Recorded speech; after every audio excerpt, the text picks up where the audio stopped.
I want to play with my dice. She can tell you what to do from the other room now.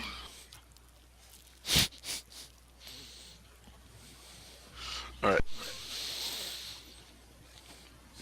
So you... far away. If only.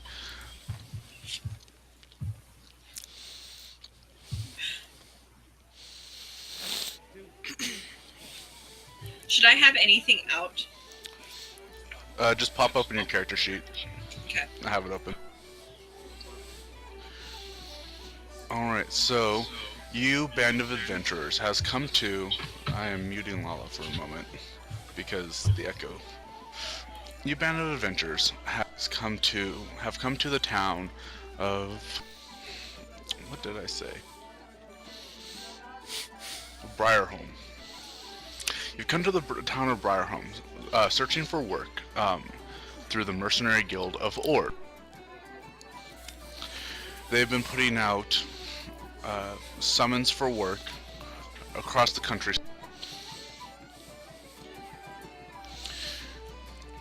You have come to the... You've come to the Magical Carp, a tavern in the center of the city, where you are set to meet with a liaison for the Mercenary Guild, where you will be paired up with other adventurers and sent on a journey to do whatever the contract says.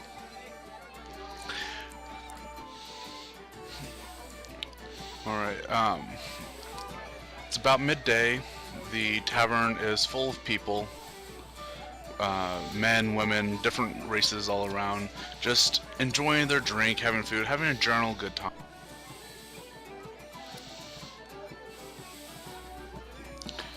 Alright, in the center of the tavern sits a large orc male, wearing fine clothes, a large hat with a feather sticking out of it. He takes a drink and he slams it down on the table and he calls out, "Anybody looking for work? Mercenary Guild Ord, open for business."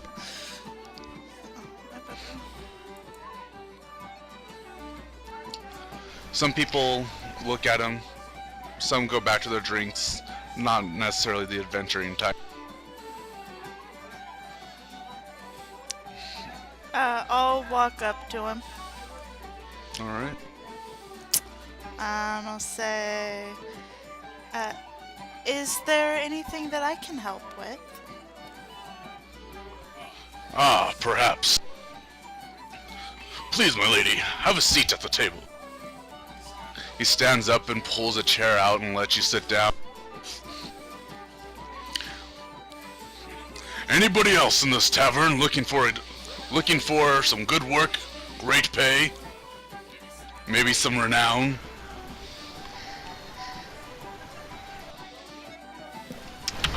As soon as he says... Your mic in your boot is driving me bonkers. That's just my mute button. Go ahead, man. Oh. As soon as he says that, all of a sudden the tavern door busts open, and Vix comes in, kind of looking around like, "Oh my god! Oh, my kind of tavern." Kind of looking around. You there, wench. How would you like to become a mercenary? Make gold? Adventure? You look like an able-bodied sort. Okay, first off, Gramps, I have a name, and you will address me as sort. Worked pretty hard for it. Kinda give him a sour look. He reaches into his shirt pocket. He pulls out 3 pieces of gold and places it on the tavern, on the table, right in front of a empty chair. Why don't you come have a seat, lass, and I'll address you by your name. I kind of saunter over, look at the gold, snatch it up, just take a slow seat and be like, I'm listening. Wonderful. Alright.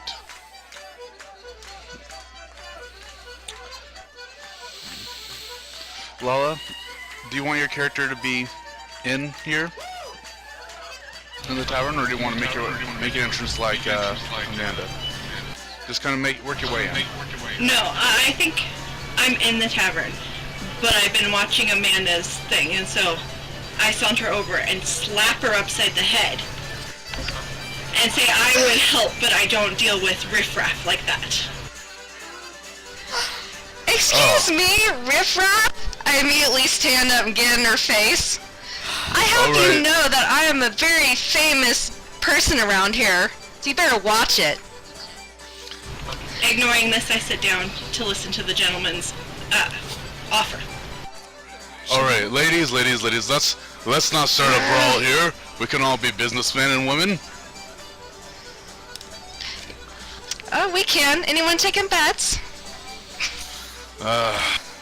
He rests his hand in his palm for a moment. Well, this is the first time I've come across an all-female adventuring band in a while. Should be interesting. Anywho, on to I business. plop back down in my seat. Alright, good. So, it's simple work. I would like to hire you three ladies to procure an item for me. To the southwest, there is an ancient elven city that lies in ruins. Some flamboyant name I can't quite remember. Elden, Thrado, I don't remember. But what I do know is in the bowels of that ancient city is a library. A library? Yes, and in that library is an item of large value and great importance to this world. This isn't some archaeological dig, is it? If it was an Oh, just archaeological shut up and listen dig, to the man. Orc, me. fiery tempers on these ones. Anyway, he just kind of chuckles to himself. If it was an archaeological dig, my dear, I would not have to hire adventurers. No, the city is inhabited by many, shall we say, monstrosities. There's a reason it is uninhabited. But I would not be sending you in uncompensated. I'm willing to pay 1,000 gold each for the completion of said quest, and a good 100 gold up front. So what is it we're looking for? In the library, you are looking for a tome. A tome once belonged to the ancient elven magus, Archimedes. His tome has many different spells and knowledge and rituals pertaining to certain things in our world. That's really all you need to know for right now. Just know that it is valuable, and we will pay you very well for its return. Can I see if he's not telling us something? Roll an insight Like he's check. holding back? I would also like to oh, never mind. She's got it. He is pretty obviously withholding some information, but it's not. It doesn't seem to be of a sinister nature. It's just that he's not giving you every detail about the city that he knows.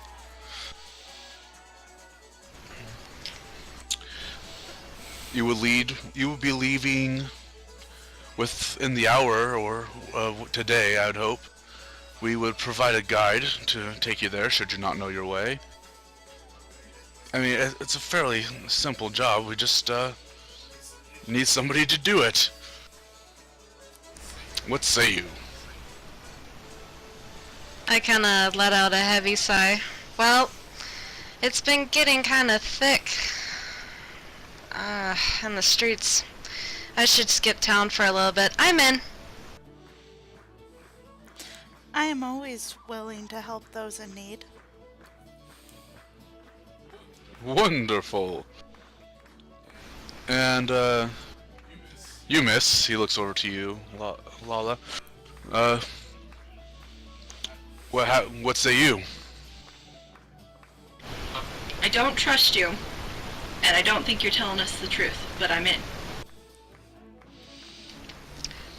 Oh, I'm pretty sure he'll give us the details. Otherwise, I might just have to get a little bit more incentive.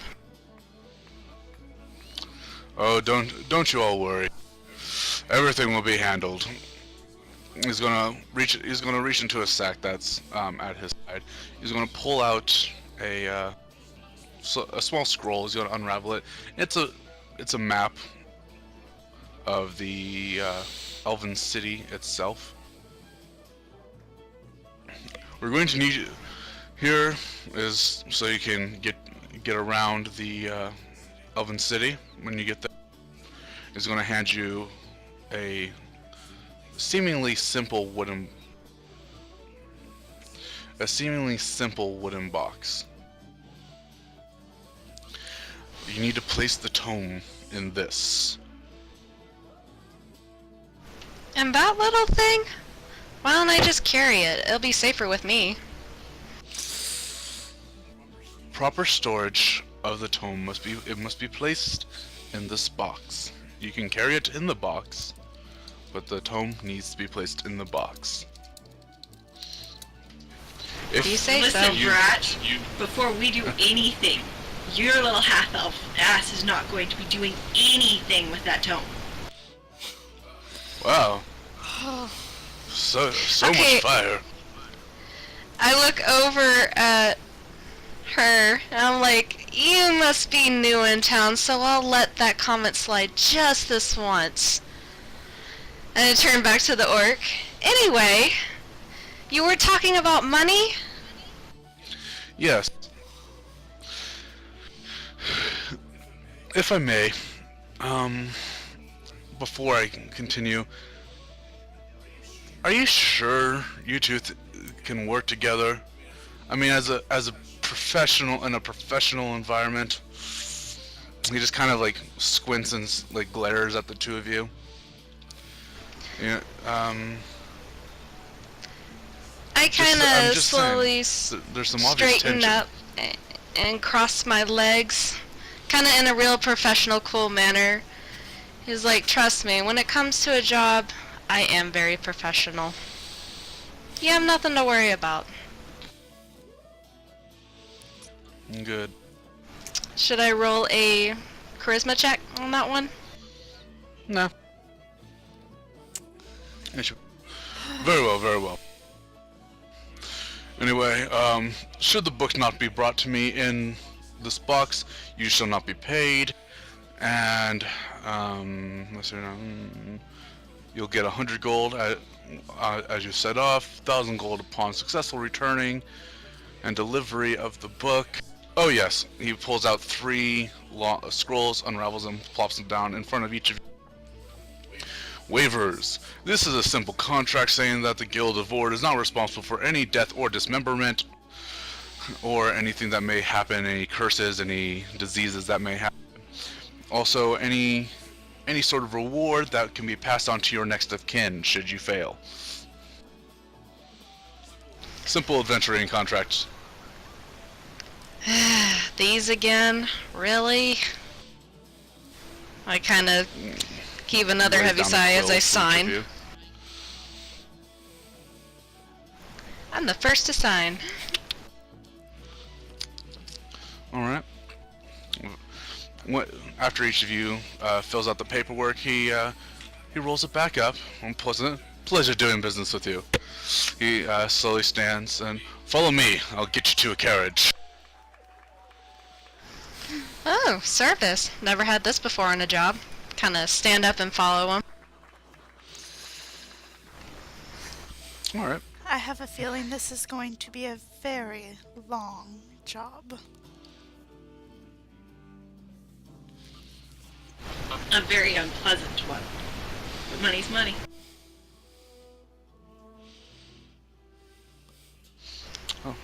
All right. The orc stands up and leads you through the town. My name's Ishmael, by the way. Nice to meet you. I don't know if I said my name. And can I get your names? Name's Vix.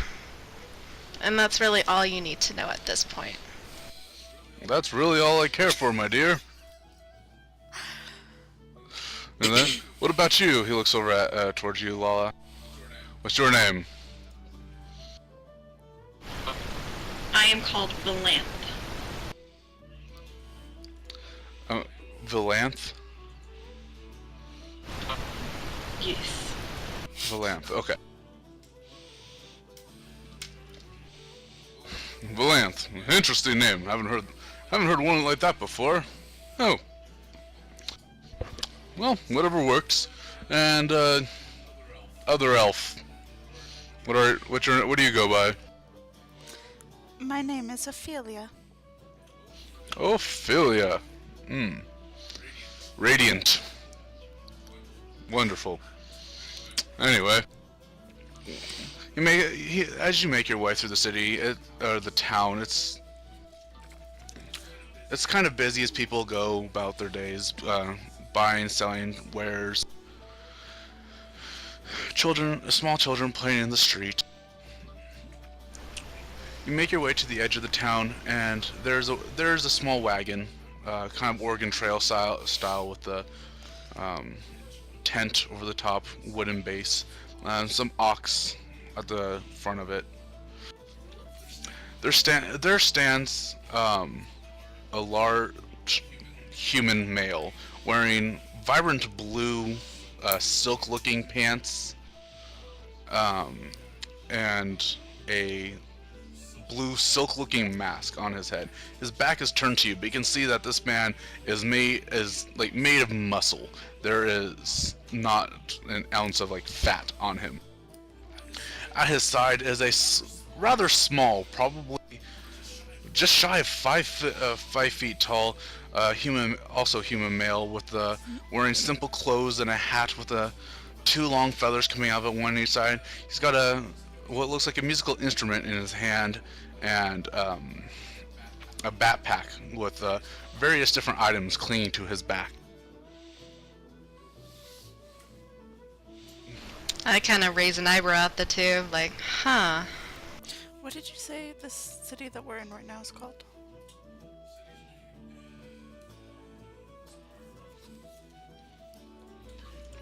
The orc calls out, "Oh, Tornado, you're here already!" The man turns around and smiles and gives out a small bow. "But of course, I am always on time." And he gives a very deep bow, head going low. "I see that you have brought me many fine ladies to quest with." He gives a smile and brushes along the side of his face as if he is curling a mustache. Hello. Oh, hello. He walks over and bows to each of you. "I am Los Tornado de Justica. In my people, that means the Tornado of Justice." Kind of flexes a little bit, showing off his ego. "Are you to be accompanying me to the Elven City?" It would Seems so. that way. Tornado of Justice, huh? Well, at least we'll get along with Goldilocks over here. I think she's some sort of healer? I am. Yes. Ah, Oh, well, fun. I try to get along with everybody. So, indubitably. Alright, Tornado, you know the way? lead them. And I will hopefully hear back from you soon.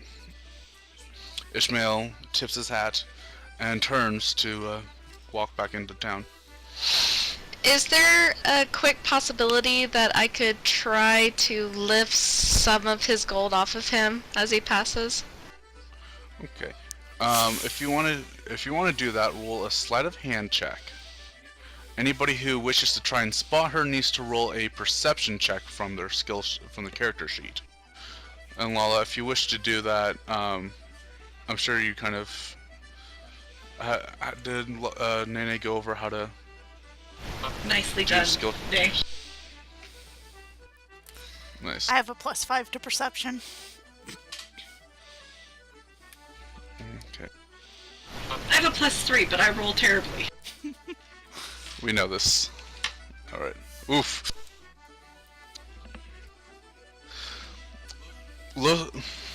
Ophelia and Los Tornado, you see the rogue looking half elf.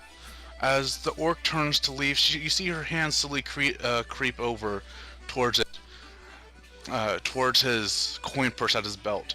In an instant, Los Tornado walks over and snatches your hand out of the air. He rolled a natural 20 on his dexterity. Oh! Let's not do any of that. Let's be good employees, shall we? Oh! My bad. Sorry, old habit. Did I I'm really sure. do Whack that? her. Should I please be able to whack her with my staff? Because that is part of my personality, is I can't handle deception whatsoever. She would like to whack her. That would be a dexterity versus something. Well, right? I do Yeah. apologize. Let's get on our way. If you want to whack her, I'd say roll an attack against her armor class.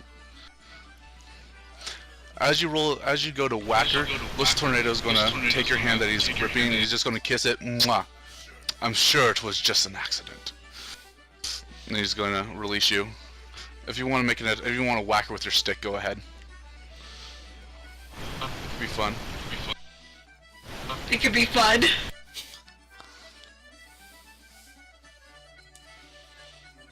Alright, as I said before, my name is Los Tornado Digestica. And he's gonna kind of stretch again, and this is Minstrel. His real name is Jacob, but we call him Minstrel here. He is my entourage, so to speak. And he's gonna look over at you, Lala. Let's quickly get to know each other. What is your name, my dear? Valanthe. Valanthe. Valanthe. Rolls off the tongue. Like goat cheese. Fitz! That is definitely an interesting perspective. Oh, goat cheese is so good. And you, my fine dear, the one who does the healing, said by the coin snatcher. What is your name? My name is Ophelia. Ophelia. Oh, very nice. And, coin snatcher? What can we call you? Or would Like I coin snatcher said. suffice? Like I said, it was an accident. And I do have a name, thank you. Though that's why I'm asking it. You can call me Vix. Quite vixing.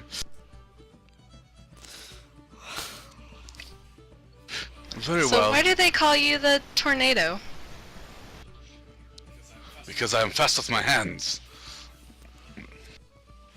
And I come in like a strong wind. A hurricane, but a tornado. All at once. He kind of looks off into the distance, engulfed in himself. But that is neither here nor there. Let us load in to the cart and make way, shall we? He goes to the back of the wagon and holds open the tarp for you to enter. Please, ladies first.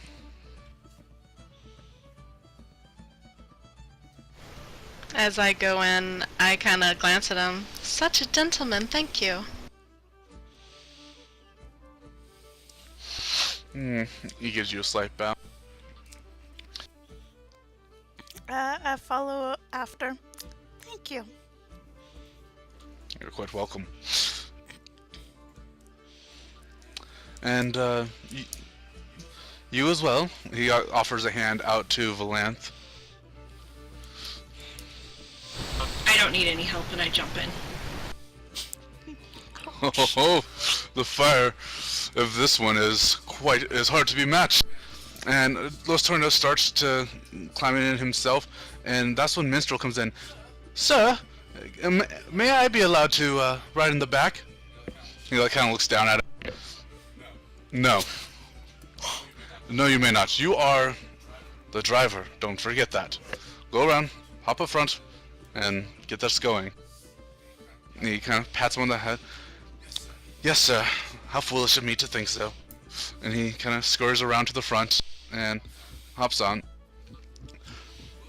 Los Tornado climbs in the back end, in through the back end, sits in the open space for him. He kind of sits crisscross applesauce and just exhales and goes into a quasi-meditative stance. Not necessarily meditating, his eyes are open, but he seems incredibly relaxed. You hear a whoosh as the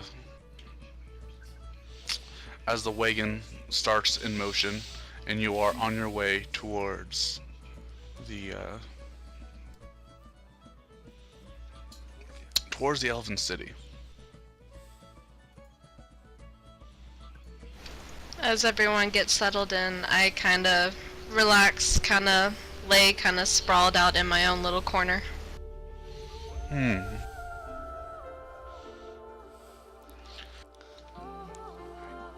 You travel... That was weird. You okay? I was looking for something, and I looked up, and all of a sudden my screen was green. I'm like, what the fuck? Oh, yeah, I changed scenery. I recognize this map. Yeah, it's a map I use a lot. Anyway, you travel for a few hours, sitting in almost an awkward silence as Los Tornados stares back and forth at you. The obvious animosity between you ladies is almost palpable as you travel along the bumpy road. So, ladies, it's not often that you see, well, ladies out adventuring amongst the world. Tell me, what brings you here?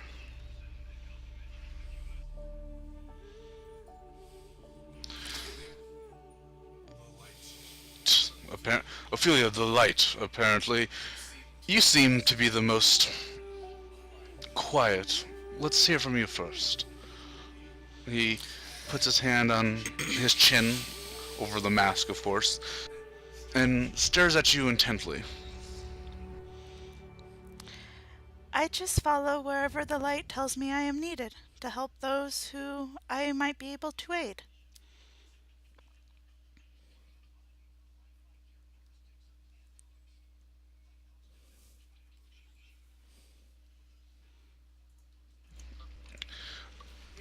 Interesting, to be sure. But you, not just the light, not just that, what drives you? Why are you here, out in the world? Surely the light, you can be helping in towns, healing the sick, helping the poor, but why adventuring? I do not mean to be rude, but I do not know you well enough to give you that sort of information. Indeed. Indeed. I kind of give her a small smirk. Valanthe, was it? What brings you out into the world?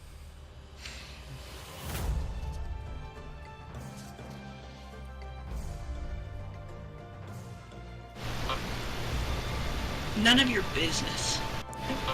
Maybe when we know each other better, I might trust you. Ooh, someone's icy. I thought working together meant that we talk and get to know each other. Well, you certainly seem to be the talkative one. Vix, was it? Why don't you tell me about you? Yes, tell us all of your secrets. We care oh so much.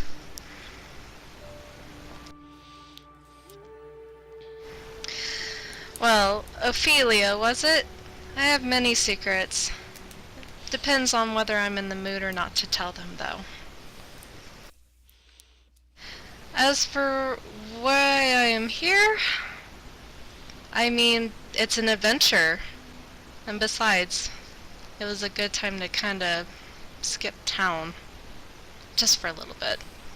Kind of seem a little hesitant on that part. Oh, are you in trouble?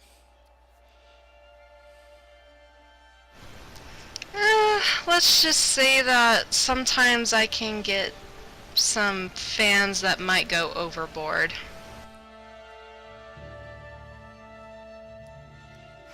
My line of work can get kinda busy. And what exactly kind of work would that be?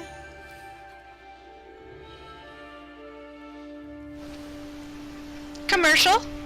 Kinda smile at her. I do. Another word I'm gonna for insight deception. the out of you. Alright, make a deception check, Amanda, to try and beat her 21 on a lie. Do a what check? Deception. Deception check.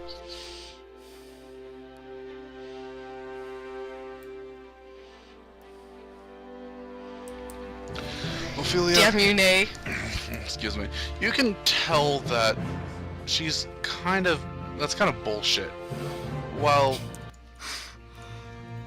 not necessarily wholly untrue, it's not the exact truth. She's twisting it, you can kind of tell that she's twisting it in her benefit. You wish for us to reveal why we are out and traveling, and yet you're not fully honest either.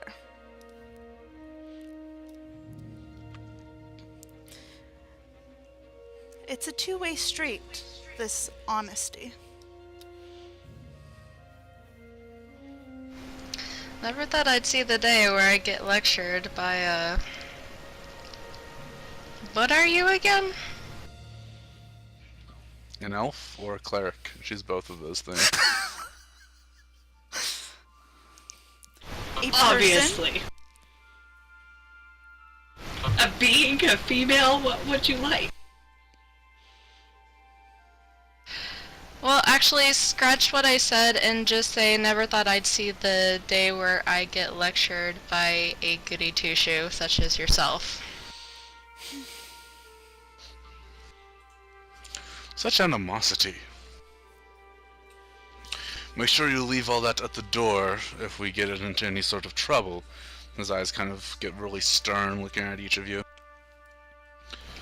I don't want to die because you women are fighting amongst yourselves. You do not have to worry Oh, I about got me. your back. As soon as you guys start talking, there's a large bump, kind of like rocks us for a bit, and he shouts out, "Minstrel, mind the rocks, gosh!" Ugh. Good help is so hard to come by. But I love him. He's a good little chap. So how did you two meet exactly? Was he hired help, or was he just a fan that wanted to go on your adventures? He was playing music in a bar one night, and I threw him some gold to travel with me. That's about it.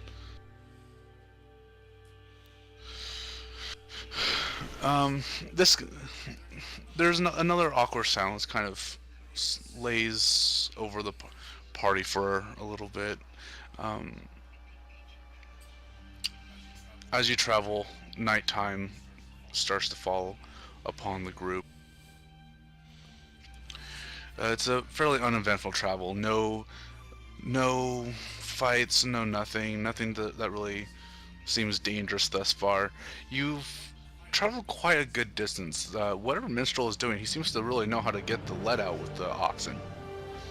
You're probably a good half a day's journey by the time you come to a stop from the Elven City. I think Los Tornado's gonna poke his head out. I think this might be a good place to rest for the night.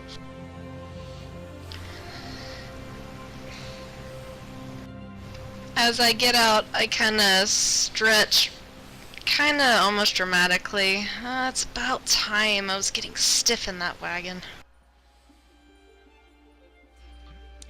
Indeed. Tornado's gonna hop out first and kind of scan the area. Alright, he fails. Looks safe to me. Can I do a survival check? As you poke your head out, Los Tornado offers you a hand to help you down from the wagon. My lady! And yes, you can.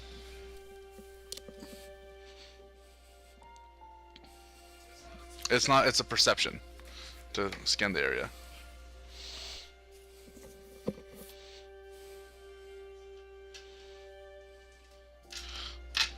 Better than...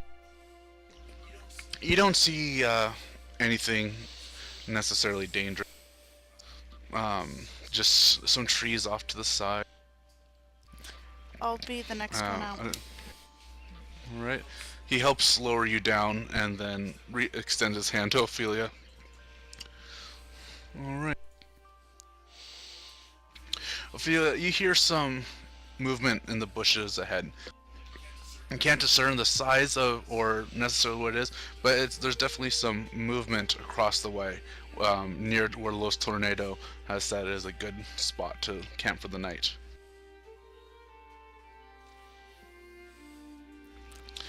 Alright.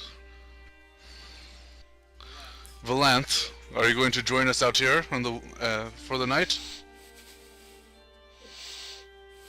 Do we trust me to roll a perception check, guys? It doesn't hurt to try. I will follow.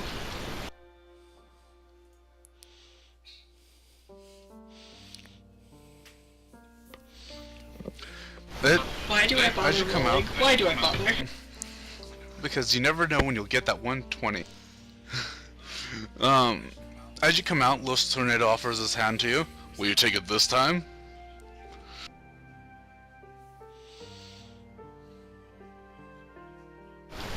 To appease the holiness, I don't know, to appease him, I take his hand. He assists you getting down from that wagon, even though you don't necessarily need the help. It's more of a sense of chivalry from him. Very well, let us go and set up camp. Minstrel! He claps his hands twice, and you hear some, like, scrambling from the perch above, from the front of the wagon. The minstrel comes running around the room. Yes, sir, yes, sir! Set up camp! Proceed with caution, though. I hear some sort of creatures out here. Oh, whatever it is, I'm sure they won't mess with the likes of us.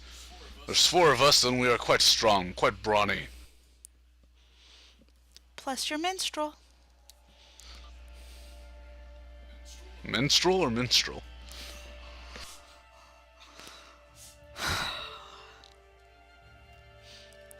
You heard me. Minstrel clambers forward, starts unpacking the bag, unrolls a tent, and starts putting together. Los Tornado goes over and pats him on the back and pulls out some fire starters and begins to collect wood from the neighboring area to start trying building a campfire. What do you ladies do?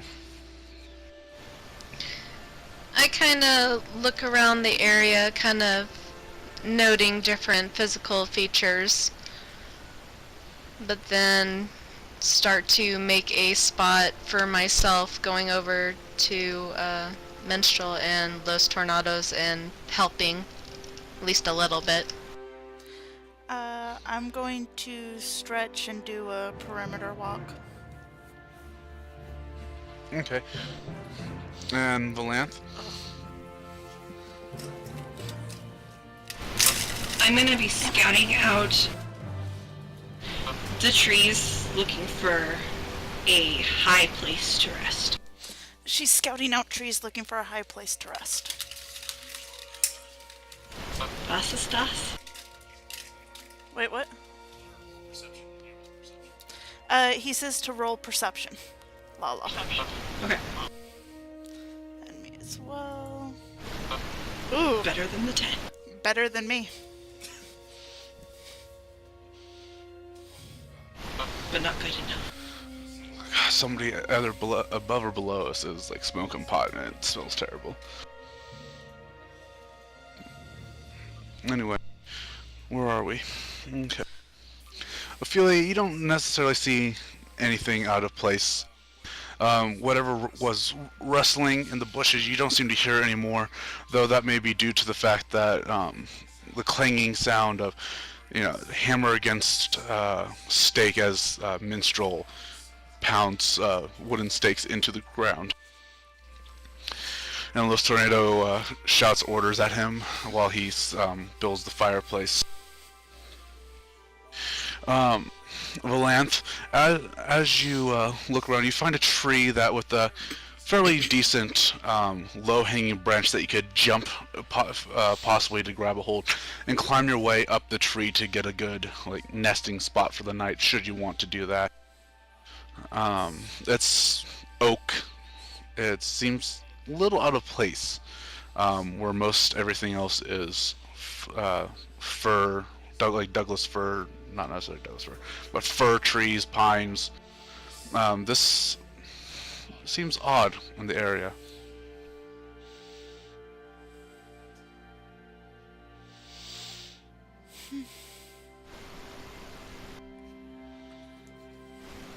As she's climbing up on the trees, I kind of pause and kind of glance at her, kind of. Are you climbing? I'm Are you not. climbing? I'm looking at this tree that's out of place. Oh, I'm sorry. I'm sorry, I thought she said she was climbing. Never mind. I'm No, I said checking that she out could trees. climb. Alright, Los Tornado now has his tent set up and he is stoking a small fire in the center of this campsite area. Any of you ladies know how to cook by chance? All eyes point to Lala and Amanda. I can cook Only- for us. Alright. What is cook? Well, if the good little cleric is cooking, then I'm gonna go see what I can find for dinner. A nice start out. I would highly recommend not going into the wilderness at night alone. Valanthe, would you escort Vix and make sure she doesn't die? He looks genuinely concerned. I kind of pause, kind of glancing back. You're very, very thoughtful, and I do appreciate that. But I can assure you, I can watch out for myself. Been doing it this far, so well. Well, I didn't know I'd get Amanda's character killed on the bonus game.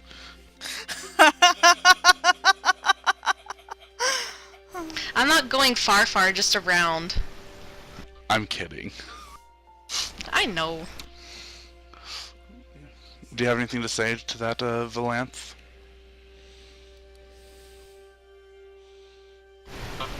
I just watch in silence as she deals her own death with her high-handedness, being that I am from the wilderness and all. Okay.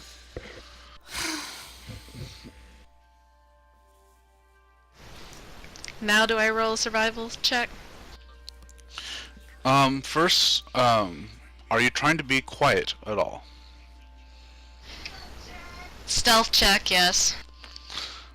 That sounds like metagame. Go ahead and do a stealth check. Okay. Hold on, do- Lala's down and having issues. Did you Okay. kill her? Roll a survival check.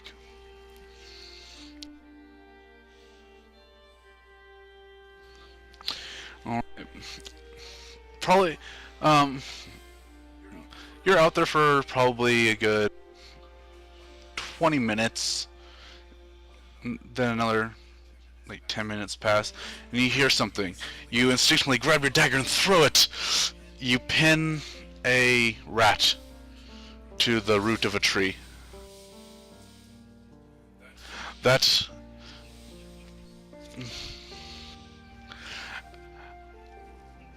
You see, after a few moments, good 45 minutes after Vix left, she walks triumphantly back into the campsite, holding what seems to be a fairly decently sized rat in her hand by the tail. Holding it up like a proud child who, like, was trying to show off what she's done. I smile and say, not too bad if I say so myself. Given the circumstances, of course. Is that all you brought back? Meh, I've been looking around and that's the only thing that I could find. But hey, at least it's better than nothing. Could be eating dirt. I toss the rat over to Ophelia. It will be a lovely meal. And I start preparing it. Okay. Roll a survival.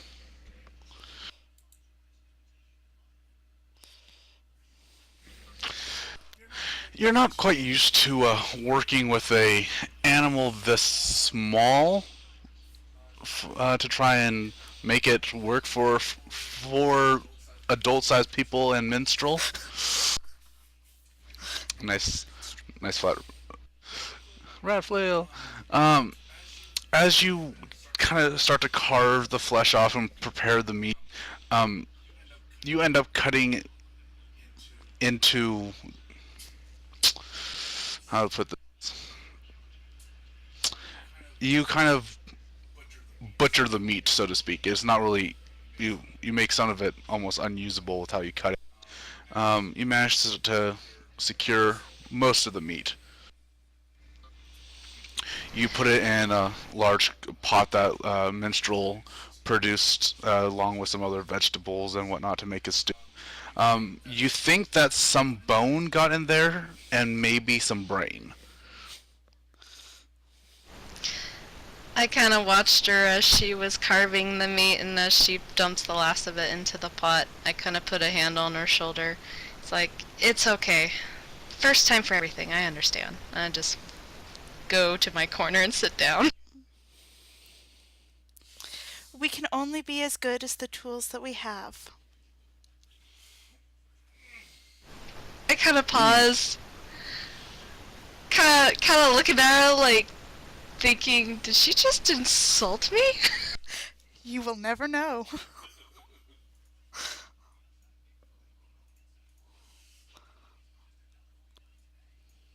I kind of shake it off and just continue to sit down. Alright. Valanthe, did you want to do anything with the tree, or what is there anything you want to do to prepare for the night?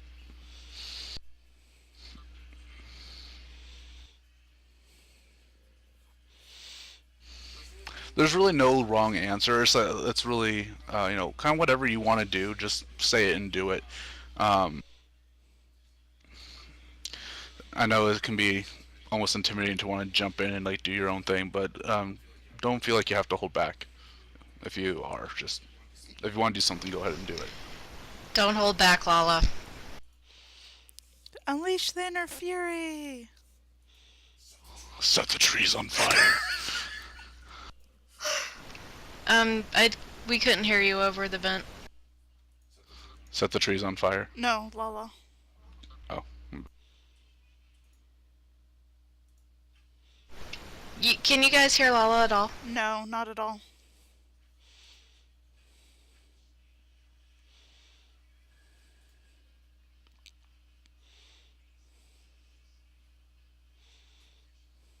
Vent tweaked out, so she's doing it over the website, but for some reason it's not coming through. Have her reload the website. If you can hear me, Lala, reload the website.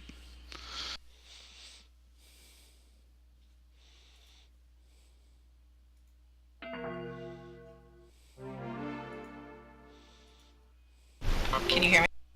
Yes. Yeah. I heard you guys the entire time. I just didn't know if you could hear me. Well, now we can. Yeah, no, when I tripped over the cord, I pulled my mic out and it tweaked something. Leave it to Lala. Shut up, Nay. So, I want to investigate the tree. While everybody's doing something, I want to investigate the tree. This may end badly. Just forewarning. Whatever works. Whatever you want to do. So is that an investigation roll? So, I'm sorry, what? I didn't catch that. What are you trying to do? Investigate the tree. Like, for what purposes? I mean, like, are you trying to see if there's something magical about it? Are you seeing, like, trying to see if it's sickly? Like, what are you trying to discern? Trying to understand why there's an oak tree in the middle of a fir forest. That'd be nature, wouldn't it?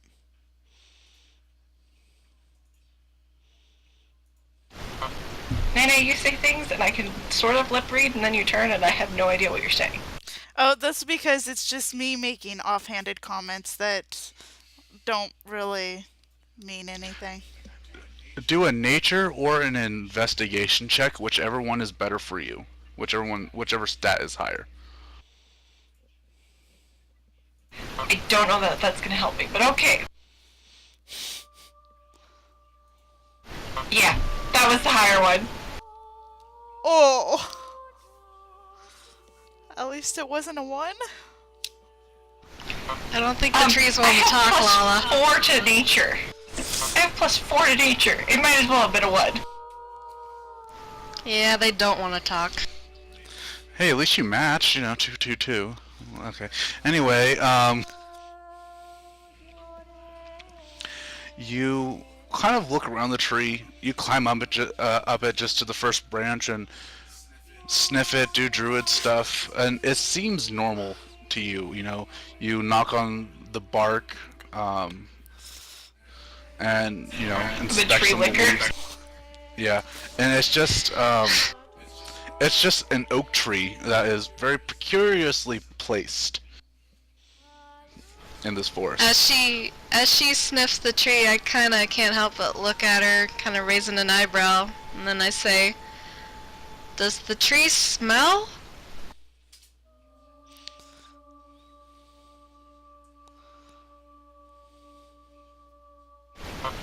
Was this stuff? Kinda smells, kinda weird, kinda bad rolls. Oh no, the kinda was to Amanda saying kinda every other word. Oh yeah. Smelling Yes, a the tree smells. It smells like oak. I say Indeed. sarcastically. So, when you're done, would you like to join us for some dinner? Since apparently I'm on the first branch, I jump off of it. Probably die doing it. Roll I come an join you guys. acrobatics check. That's what I thought. Yup!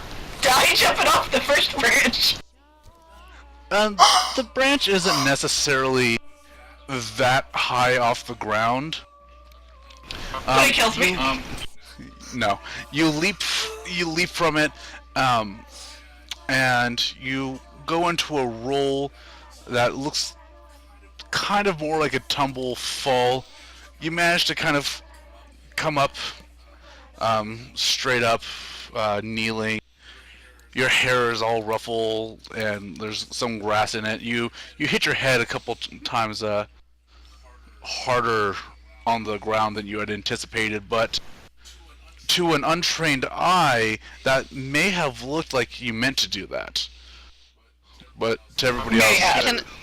Can I roll a perception? For what? Do you really want to start this, Amanda, right now?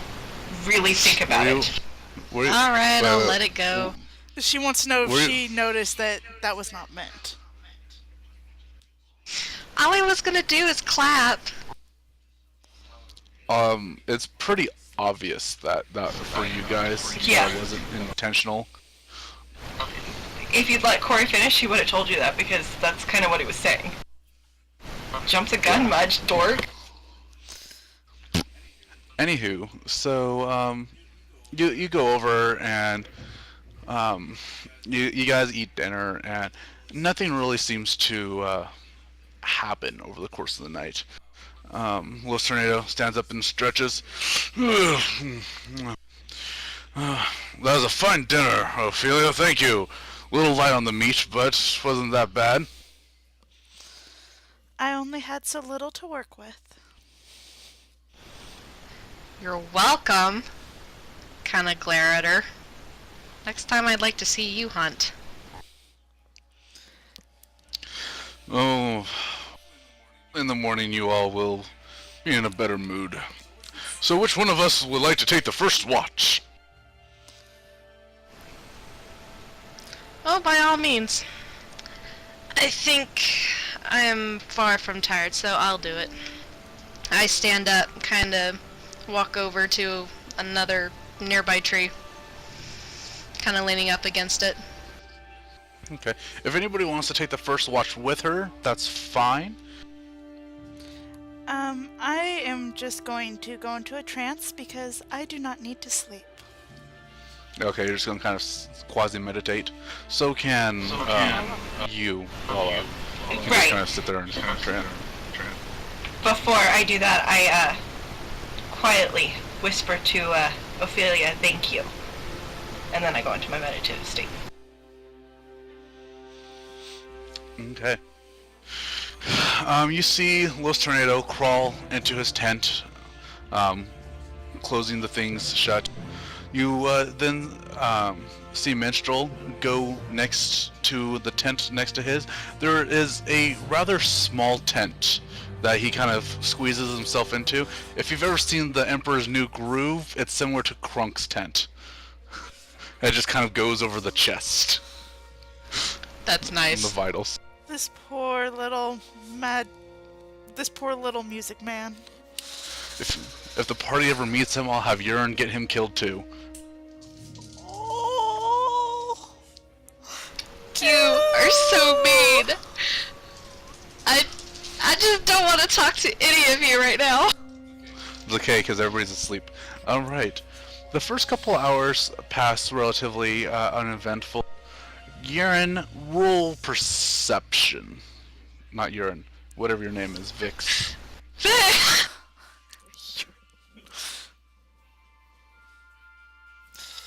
You both look Roll the a same to him. perception check. Yes, perception, please. All you half-elves look the same. Racist. You hear suddenly a large creaking and snapping, but you're not quite sure where it's coming from. Then you hear thunderous footsteps. Kind of go further into the distance. Ophelia and Van something Halen? Valanthe, sorry. Ophelia and Valanthe, make a perception check with disadvantage. To do disadvantage, Lala, there on your character sheet, there's an option in the top right that says disadvantage. Click on that and it'll make it so you roll both dice and you take the lowest. That's how it works. Okay, it does not break through either one of your guys' trances. You guys don't notice it. I notice and I immediately go over to both of them. It's like, hey, snap out of it. I kind of Tornado poke rolls a two. Ophelia. What Hey. did he roll? Let's turn it rolled it too. Alright, so Ophelia, you're getting poked in the face by a half elf. My eyes shoot open. Is there something I can help you with? Yeah, you didn't just hear that? Big thunderous steps? Roll a new perception check without disadvantage, Ophelia. Okay, you can hear fairly far into the distance loud thundering steps. Getting kind of quieter as it's kind of going in a direction away from you all. Whatever it is, it seems to be leaving us.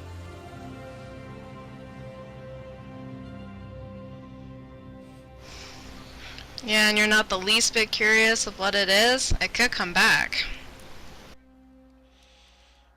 Well, we will keep an ear out then. Uh-huh. Alright. Well, since you're up, do you want to take the second watch? Certainly. Alright. Sounds good to me. I just kind of go back over to my corner and... Corey, how lean long against has it the been tree. since our trance is only 4 hours? It's only been 2 hours. Okay. So you have not gotten a full rest yet, but you will get another chance to. Not, Not me, I'm still in trance. Nene. yeah, and Nene is who I'm meant to talk to. Anyway, so the rest of the night goes fairly unmolested, uninterrupted. The sun rises and you rise with it. Los Tornado comes out. What a peaceful night's sleep. Ugh. How did you ladies fare? My hood is pulled up over my head. I'm still leaning against the tree as if I'm asleep. Such angst. There was a slight disturbance throughout the night, but nothing coming towards us. A disturbance? I didn't hear anything. Goes over and prods Minstrel with his foot. Hey, wake up! Yes, sir. I kind of let out a heavy sigh. I was like, well, y'all were sleeping like the dead. Was I that wonder. going, like, in the direction that we're going in? Okay. Whatever it was, it sounded like it was going towards the same place we are headed.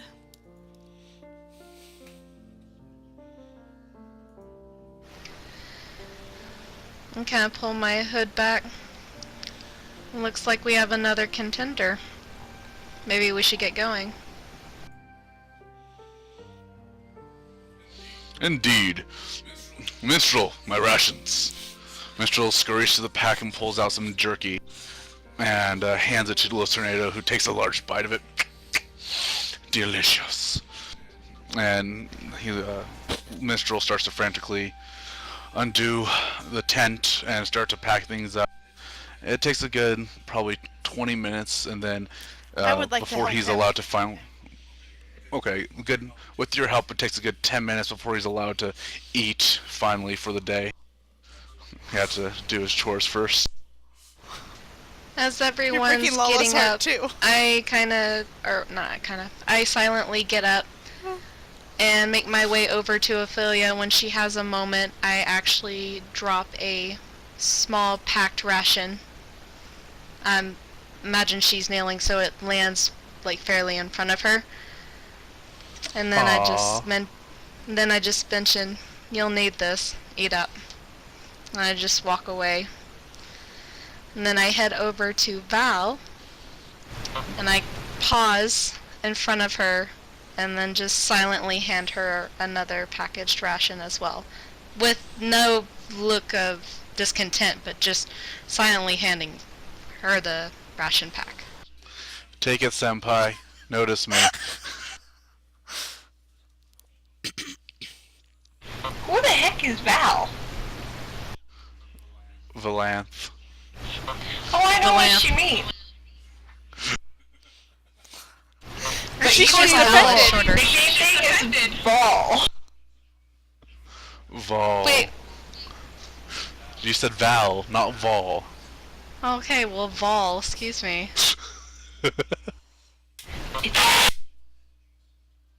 Sorry. My ears. Sound like a really loud fart. You got a thank you out of me, by the way. Oh, I know. I know. I heard it. I'm just waiting to see if Vol will take the ration pack. As you guys are doing that, you see Minstrel's clutching at a large piece of jerky with two hands and kind of eating it. This tornado comes over and gently pats him on the head, rubbing it softly and patting him on the back. Good work, Minstrel. I'd be lost without you. And he picks up the pack and loads it into the thing into the back, and then climbs into the back. Remember, Minstrel, you sit in front. This time he is not offering you aid into the wagon. He is climbing in first. I'm so confused by their relationship.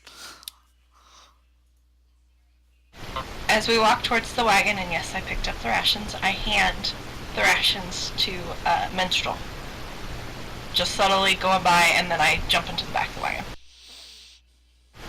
Yeah, we figured, what?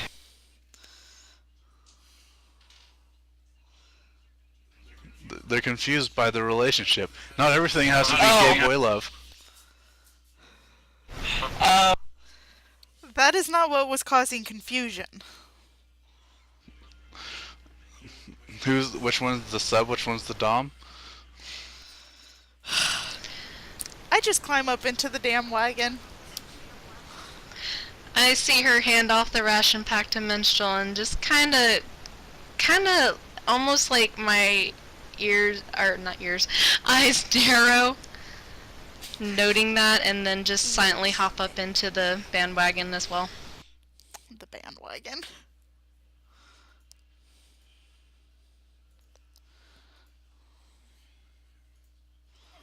Alright. After a few moments, you all get settled, and you hear a whoosh as you make your way. The sun is just barely rising up into the sky now. It's probably about 8 in the morning.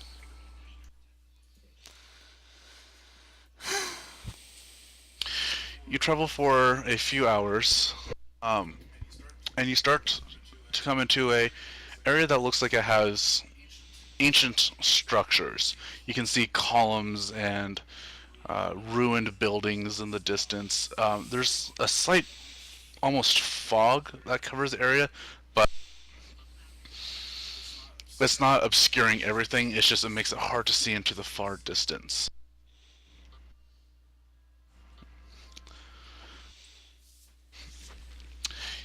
You travel, and there seems to be less signs of animal life. While there's still plant life, you don't see deer or bears or anything like that. It just seems to be eerily quiet. Only the motion of the wagon itself it can be really heard.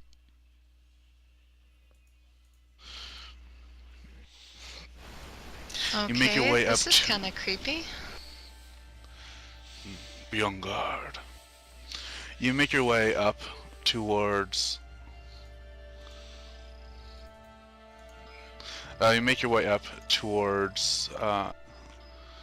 what looks to be a large entryway. And up ahead you see two large, towering monsters.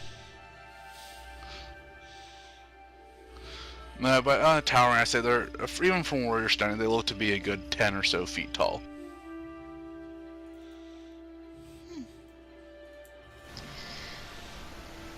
As we come up on them, I make the comment, so we have a match to our thunderous footsteps.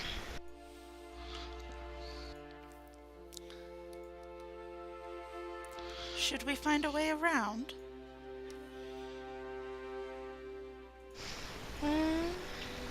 This tornado's going to peek his head out. No, there's... in front of you, there seems to only be 3. Oh, there's 3 of them. We could take them. Minstrel! Stop the carriage! He's gonna kind of stand up and flap it open and just kind of hop out. He's gonna slowly make his way towards them. They're probably a good 65 feet away from you. I get up and I hop out as well. Alright, finally some action. This black circle over here, that's where your wagon is. This little black scribble. Where? Oh, it's gray on your sheet. The little gray scribble down there in the bottom right, that's where our wagon. A wagon.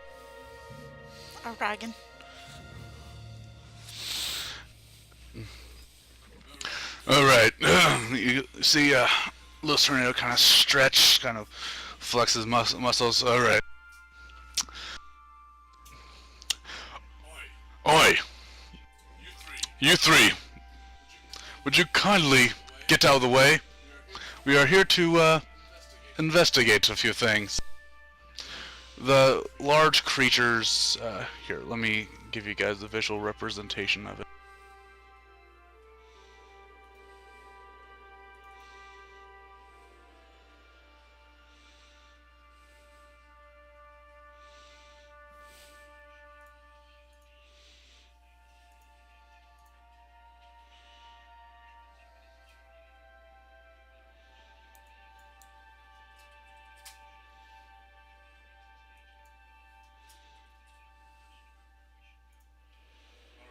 Alright, in the journal section, there is a picture. It's called Ogre. That's what's in front of us.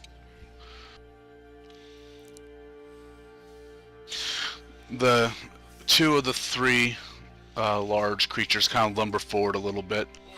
Oi, are you talking to us? Yeah, I think he's talking to us. You think you can come into our kingdom?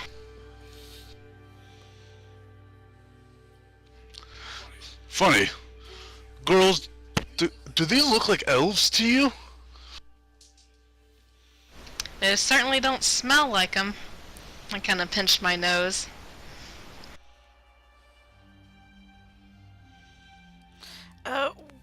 Where are they / we compared to where we are trying to go? Alright, they stand at the kind of like the entryway into the Elven City. Like, you could probably find your way in pretty easily since it's in ruin. But like, if there was like a great like archway, this would have been the main entrance in ancient times. And there's just there's two of them just almost standing guard at the front entrance, and there's a third one in the back, kind of just mulling about, just minding its own business, but it's watching kind of carefully out your way. Would you mind simply letting us through, please? Are you doing something? Oh, sorry, I thought you were trying to roll persuasion. I would actually like to, if that's acceptable. Go ahead with, what do you want to say to them, or is that just what you want to say? Will you kindly let us go? Alright, roll with disadvantage. Disadvantage.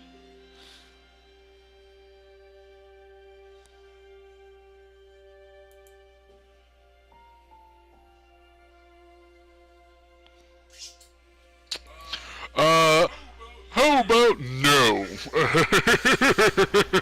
He goes out kind of a retard laugh. I look over at Ophelia and I whisper, did you seriously think that would work? It never hurts to try to use your manners first. Los Tornado pat you on the shoulder, gently kind of giving a soft squeeze. It was a valiant effort, lass, but now it is the time for honor. Now is the time for combat. I'm going to need everybody to roll an initiative check from their sheets. You need to make it so we can select our tokens first. I already did. At least I should have. No, I can't click mine. Alright, add that. I can't either.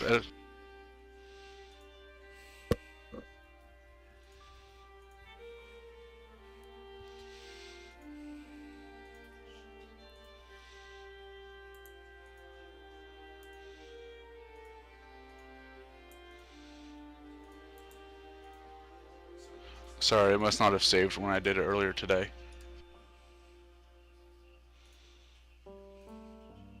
Oh, now I can. Yep, I'm doing it right now.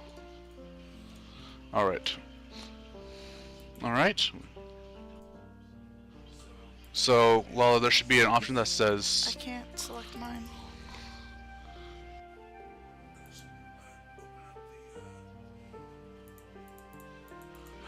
You know what, just make it a dexterity save if you can't. Just roll your dexterity stat if you can't do it. I was gonna say, mine's still saying something about token, but I have no idea where these tokens are. At the bottom You of see the map, them. can you click on your picture that's on the bottom of the map? At the bottom of the map, there should be a picture representing you. Oh, hey, at the bottom of the map goes. Why can't I click? Okay. Clicked on my picture.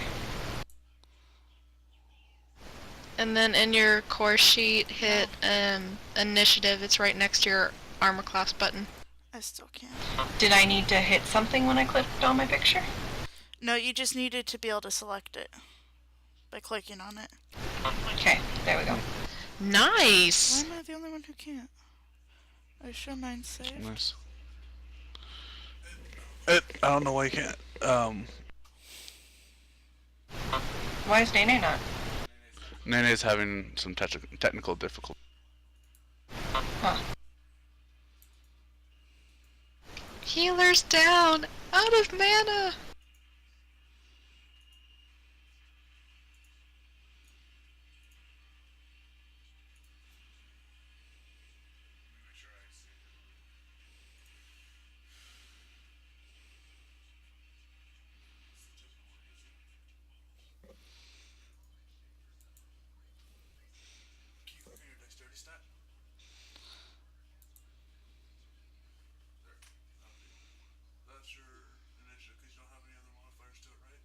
I don't know. I don't know how you calculate initiative. That's what you told me.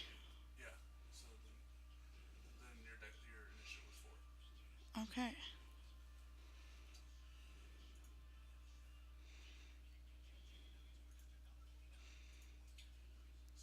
Sorry, we're getting some... Oh, what the hell? Weird. Are we fighting a basilisk? I'm gonna For some reason it has our other group up there.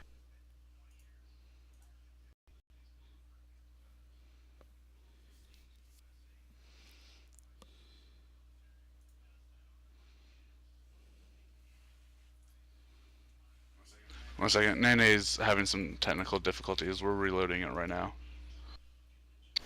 You're cool. No worries, I'm gonna go switch laundry real quick.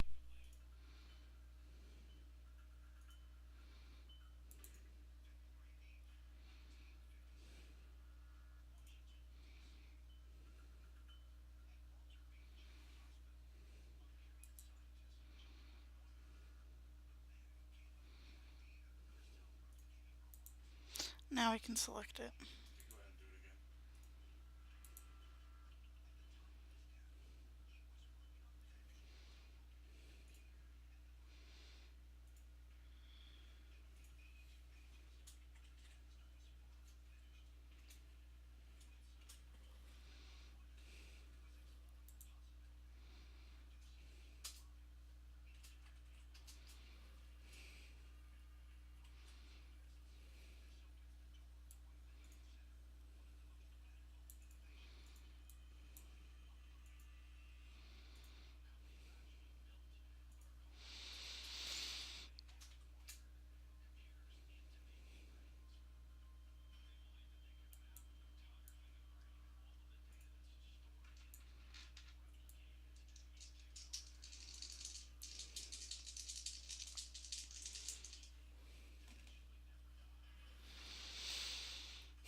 think we're ready when you are, baby.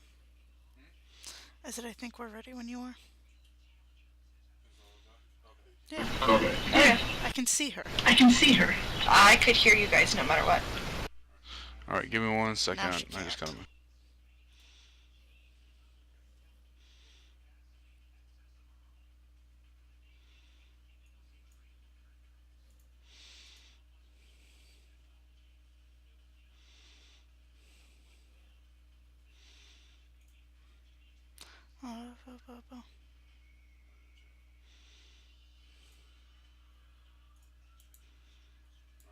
Alright, sorry about that. We had some minor technical difficulties. Alright, so Valanthe. Oh, she's up first. Yeah, you're up first. You can use this time to kind of attack or cast a spell. I get 1 action, 1 move, and if I have it, a bonus action? Correct. Yeah. How do you know if you have a bonus action, or is it just guaranteed to be a bonus action? Guaranteed. Yeah, you have a bonus action, but it's only certain things constitute as a bonus action.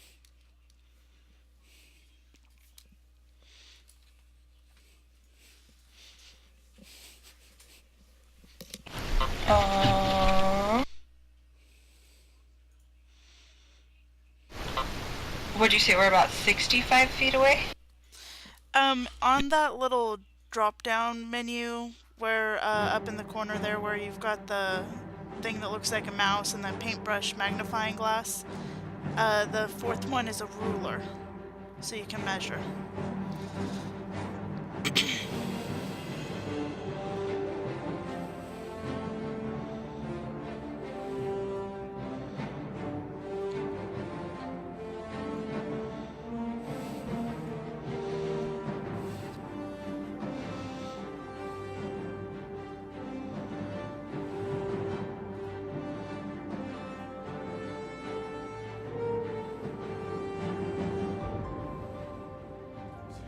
So you can use this time to try and, run up and try and hit him with your staff.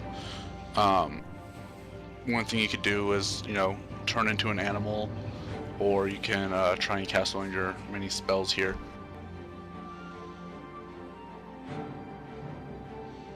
Right.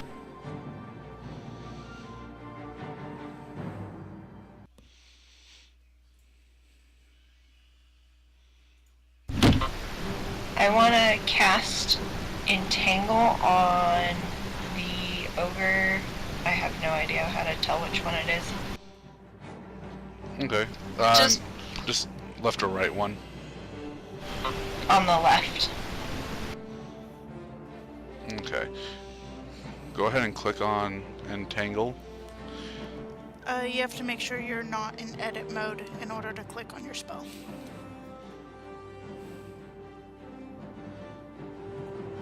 Okay. Okay, it needs to make it DC 13 strength. Okay. The ogre gets a 16. Okay.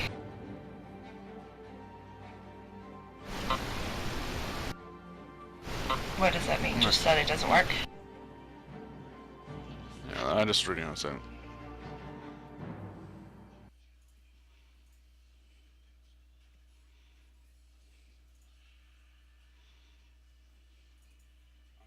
I'm not too familiar with Druid spells. I'm just gonna double check the player's handbook really quick. Okay. But it becomes difficult terrain. Hey, nay, so she attacked this one right here? No. Left, dearie, left. There you go. Even I know the difference between my left and my right.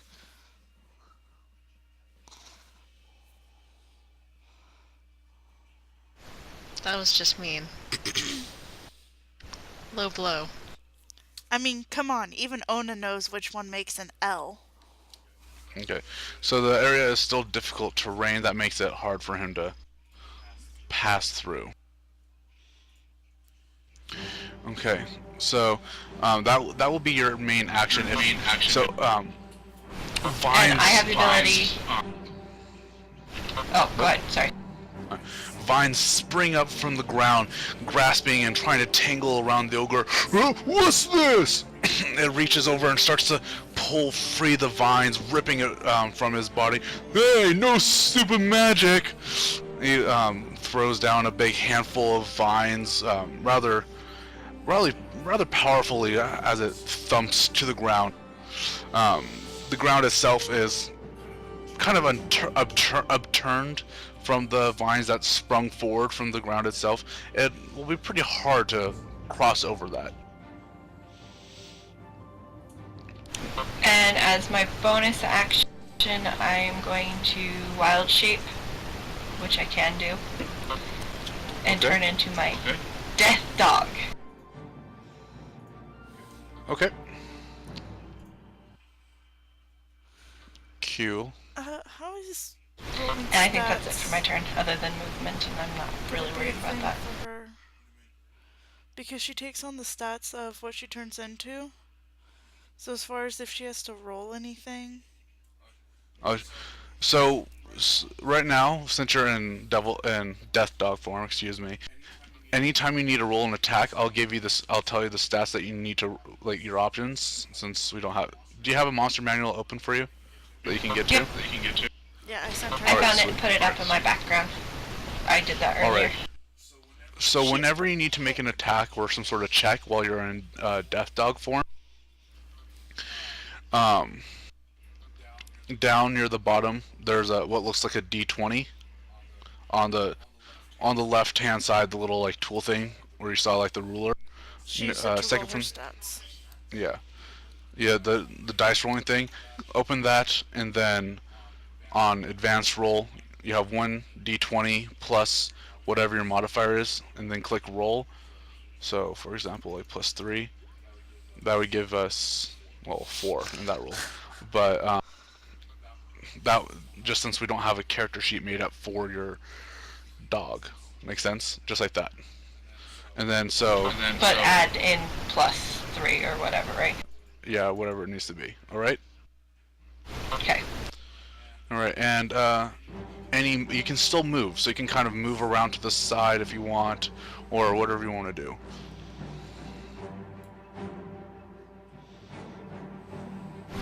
Are we just kind of grouped up like you have us right now? Yeah, just for the sake of argument.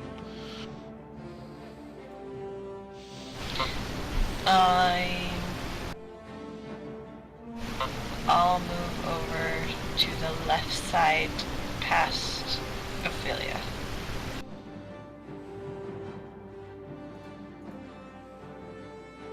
Alright, so if you click on your icon, you should be able to click it and move it wherever you want on the map.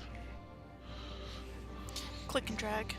Make sure you Yeah. go back to select the mouse. Yeah. And no worries, this is your first time using the system, whatnot, you know, it's perfectly fine. Our first session took forever to do everything because nobody used the system but me. Okay.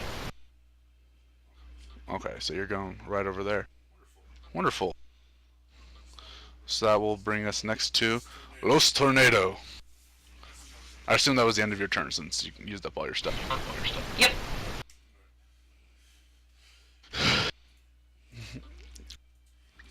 He's gonna look over his shoulder and be like, Minstrel, strike up a beat.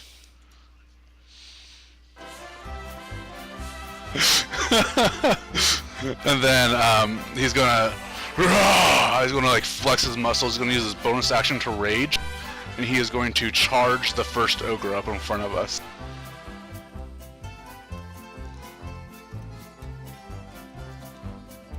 All right, and he's going to do an unarmed strike.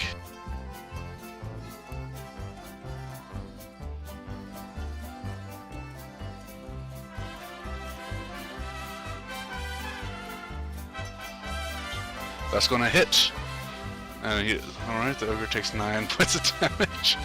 Alright, and he's going to use 2 of his key points, and he's going to make a flurry of blows at... Which means he gets to make 2 more unarmed strikes. Alright, both hit. So he just did 29 points of damage.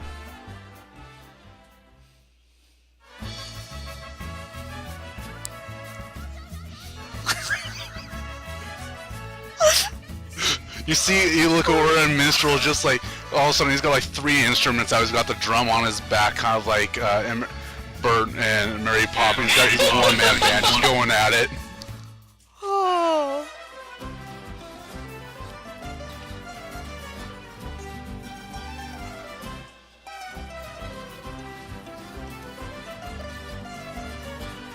Alright. You see Los Tornado run up and bring his fist right cleft up under the jaw of the ogre. Ugh!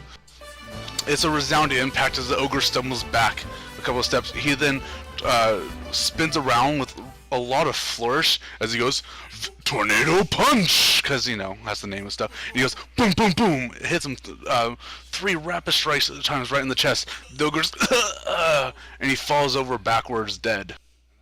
And that's the one time I can use my key punches.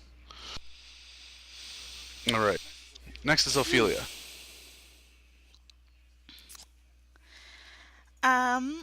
I would like to take a moment, center myself, and then with my hand that has my ring, my holy ring,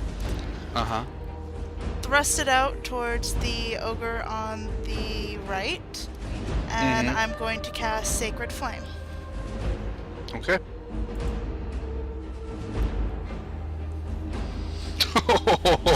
Oh, nay. I'm not meant to do damage, okay? That's like the healer doing damage, it's okay. Yeah. Well, on the positive side, I failed his dexterity save. Boom! You see the healer, you see Ophelia kind of cluster her hands together and pray as she then extends her hand and a beam of holy fire shoots forward from her hand, engulfing the ogre. You'll have to do better than that, little one. As the flames seem to wash over him, just small darkened patches on his flesh. No real apparent damage from it, though. Any other moves?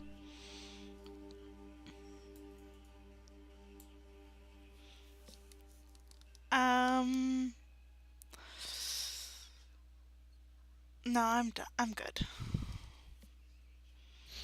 Alright, next up would be Vix. I kind of smirk as she throws the sacred flame. I'm going to try and stealth my way around the ogre. Okay. To like right there. Okay, roll a stealth check if you want to try and be sneaky. You'll have to use your bonus action to try and hide into the shadows. It's a perception check. Alright, you pass. The ogres are too busy with the flamboyant man in blue tights who just punched one of their friends to death and the little elf girl who shot flames from her hands to notice you sneaking off into the distance. And go ahead and move Vix wherever you want to. Hey, Corey, just a question. Yes. All the ogres are affected around the area of Entangle, right? Correct. Okay. I'm like, wait a minute, isn't that... Is she kind of walking through the entanglement?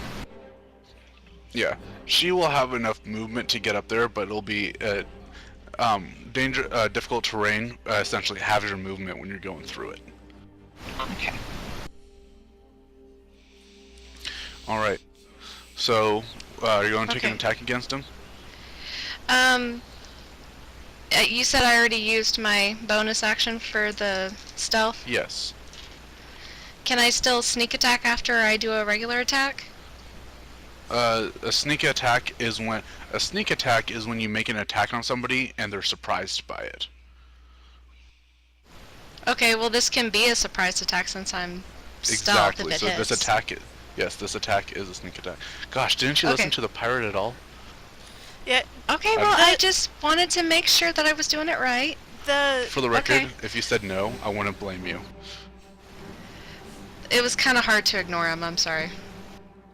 Anyway, I quickly grin, take out my rapier, and slice straight down the spine of the ogre. Okay, roll the attack first. All right. So you hit. For what's the sneak attack damage? and just so Ooh, you nice know, attack. Amanda, sneak attack is not a separate action or bonus action or anything. It just happens with your regular attack. As long as the foe is surprised, correct? Yeah, surprised or flanked, I believe. Flanked. Okay, cool, awesome. That's what I was hoping. But so it doesn't yes, take I up your slash him bonus down. action or anything. Oh, okay, but I've already used my bonus action No, by it doesn't. doing the stealth. It doesn't take up your bonus action, is what I'm saying. Oh, I know, but I've already used my bonus action using stealth to get up there. No, I know, but the way that you were saying it, it made it sound like you thought that you couldn't do sneak attack because you used stealth. Oh, no, that's okay. I'm sorry if I confused you. Anyway, it's all good. You got your sneak attack. Just trying Anyway, to help you out. you pull out your rapier and you stick it into the back of the ogre, dragging it down its spine. Ah! Blood spews from the open wound along the back of the side. It reaches back to try and grip you, but it can't quite get back there to get to you. Who's back there? As the ogre begins to turn to face you. As he faces me, I kind of cock my head. Hello, ugly. And I strike at him again with the sneak attack. You only get one sneak attack per activation. Okay. The sneak attack was all part of that. Okay. Just all right. He's gonna turn around to face you. You're gonna pay for that. Oops, I moved the map. All of a sudden, we're going through walls. All right.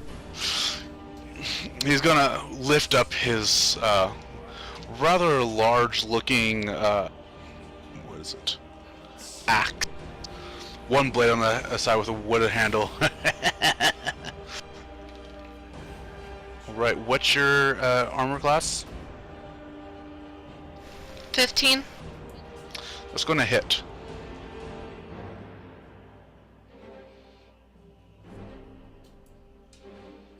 One second, I'm looking for my other die.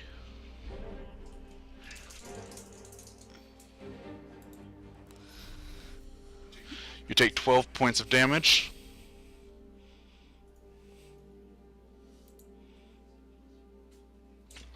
Alright. Then he's gonna make... Alright. I'm going to need you to make a dexterity saving throw.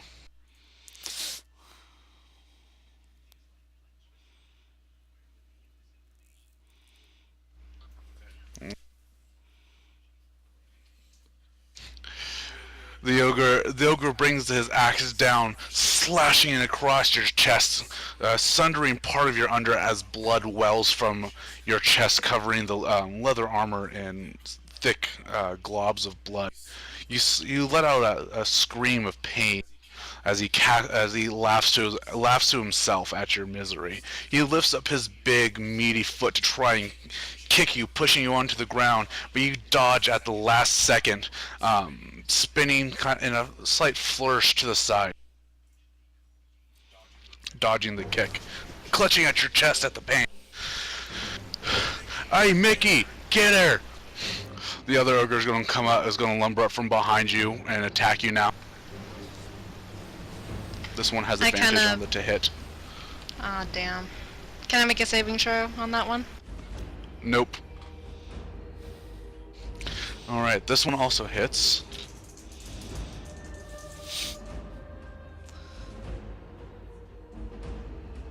You take 13 points of damage, my dear. Rogue's got aggro! Our tank needs to do his job. Alright, roll a dexterity saving throw, my dear. Alright, again, this ogre, he brings his axe down in a direct vertical slash, again cutting open part of your chest. More blood is now just billowing free from your body. In the pain, you let out a howl as you drop to one knee. As you do that, his meaty foot just goes clear over your head, missing it, missing your body. You're clutching to your chest now as the blood is flowing freely. It's been a while since you've been hurt this badly. I mutter a curse in Elvish, trying to keep focused. Alright. Ogre 2's dead. Alright, next is Valanthe. I had a question because I was reading my thing as we were kind of doing this. Because mine's only a two-headed dog, and its bite is a melee weapon attack plus 4 to hit, reaches 5 feet, 1 target, and hit is 5, 1d6 plus 2. And it gets 2 of those. Yes. So just keep rolling like we had. You wanted me to do with the d20, Yep. or? Yes, each one is a separate attack. So roll a d20 plus your whatever it is to hit. So plus 4 to hit. So roll a d20 Okay. plus 4, and if that hits, then you do 1d6 plus 2 piercing damage. And You'll have to help me with that when I get to that point. yeah, okay, yeah, we'll get. So I'm gonna move my character up. In movement, I can move, right? Yes. Your dog's movement is 40 feet.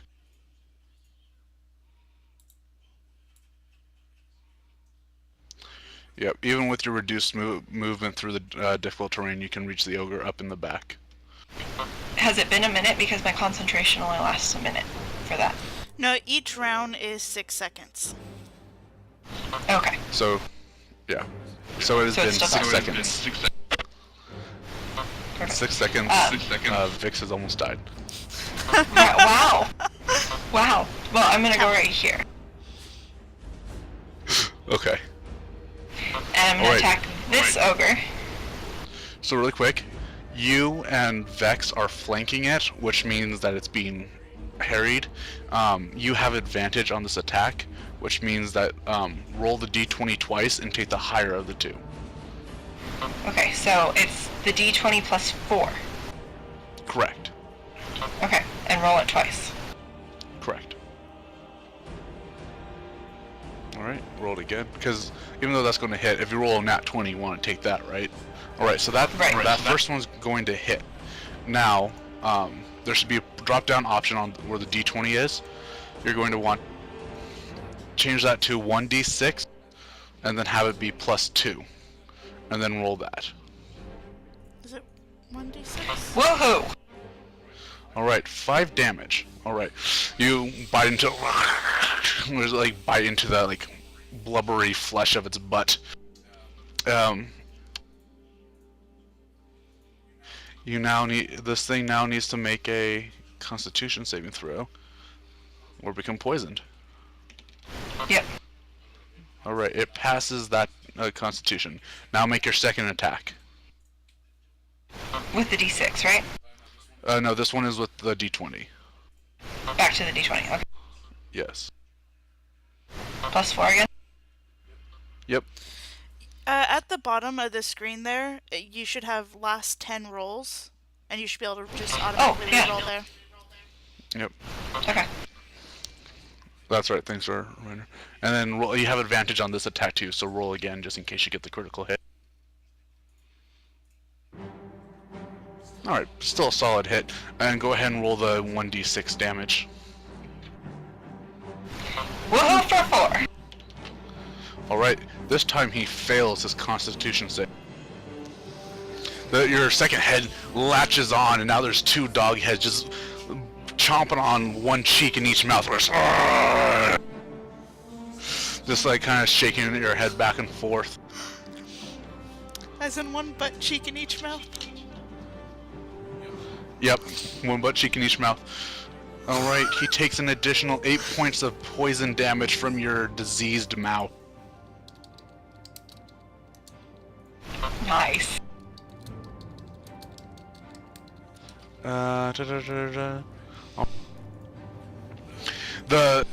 ogre, all of a sudden he lurches over, his clutches at his large bulbous gut, and he's some as black bile spews from its mouth, covering Vix and black ichor. The ogre drops over dead onto the ground.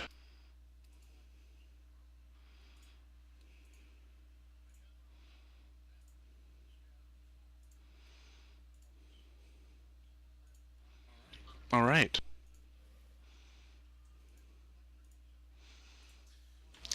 All right. Next is Los Tornado de Justica. Minstrel, keep that music going. He's going to charge the other ogre and do a grapple special attack.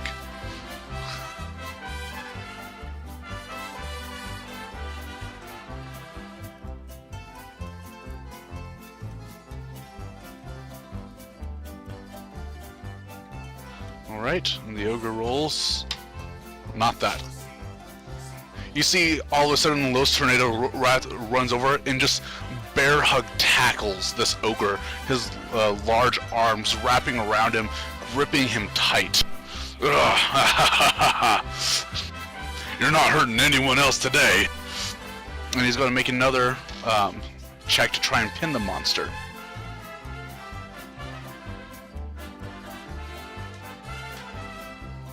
Which the ogre also. The monster, Los Tornado's muscles flex as he pulls his arms tight around the ogre. The ogre tenses up, completely unwilling to move, other than just kind of shift, trying to break the grasp.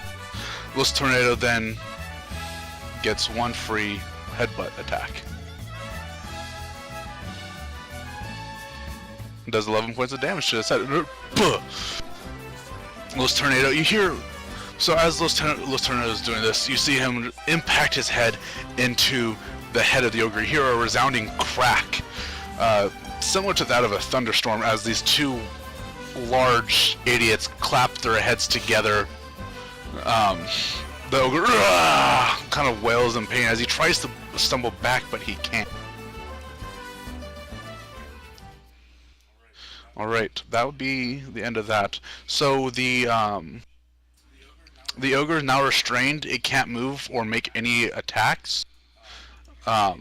Any melee attacks made against the ogre have auto critical. Any melee attacks against the ogre is an auto critical hit.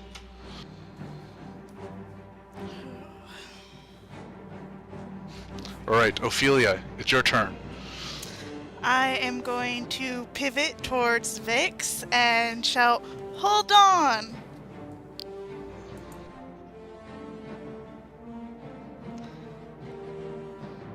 And heal as I do that.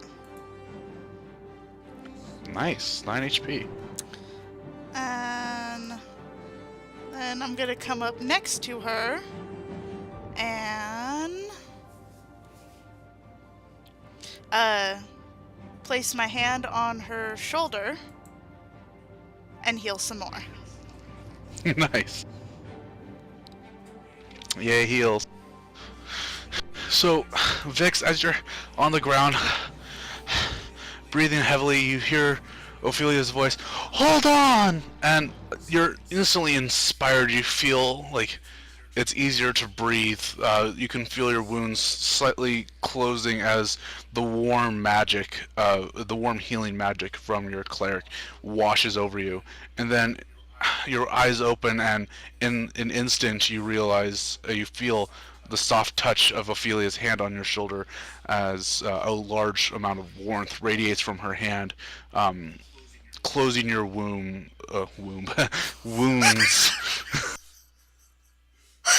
Closing your wounds, causing the blood to stop flowing. You instantly feel almost as good as new. I let out a sudden breath of relief and look at her, almost surprised that she did that, not expecting her to even do that. Alright. Vix, it is your turn. As I stand up, trying to gain or regain my focus, I mutter in Elvish to her, "Thank you." And then I glare at the ogre, like really intently, like really mad.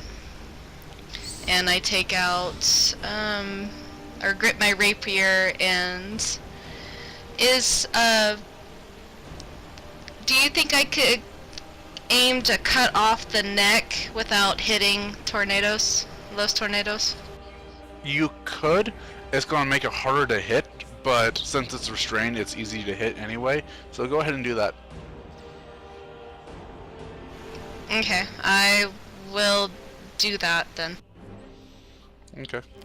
Oh. Natural 1. Oh. Can I try and finish it off with a bonus sneak attack? A sneak attack is just whenever you make an attack that's surprised. So just a bonus attack. Sneak attack isn't an attack. It adds damage to your attack that you're doing. It turns your attack into a sneak attack and just adds damage to it. So it's not a separate attack. Alright. So the attack didn't do crap. No. But I want you to roll damage. It automatically rolls damage. Okay, with Oh, that's right. You roll damage. Alright, so you pierce your rapier forward and getting ready and pull it down to slash. So would that be sneak since it's flanked? So would she need to add that in there though? No. We could just... No, I wouldn't. Anyway, so you bring the sword down in a slash, and the ogre's flailing to not be hit by anyone. Its head moves out of the way at the last second, and your blade impacts into the neck of Los Tornado. Saw that coming. Blood spews from the side of his neck as the blade carves not as deep as you thought it would. The muscles in his neck tense and almost like push the blade out. He takes 3 points of damage.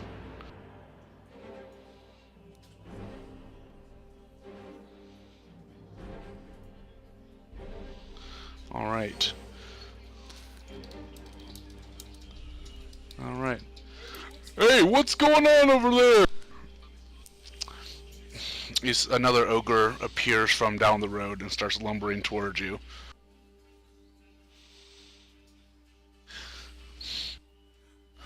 Alright, so as far as redos go, Amanda, I'm just going to give you an analogy like how I told Lala stuff work. If you break a glass in real life, do you get a redo on that?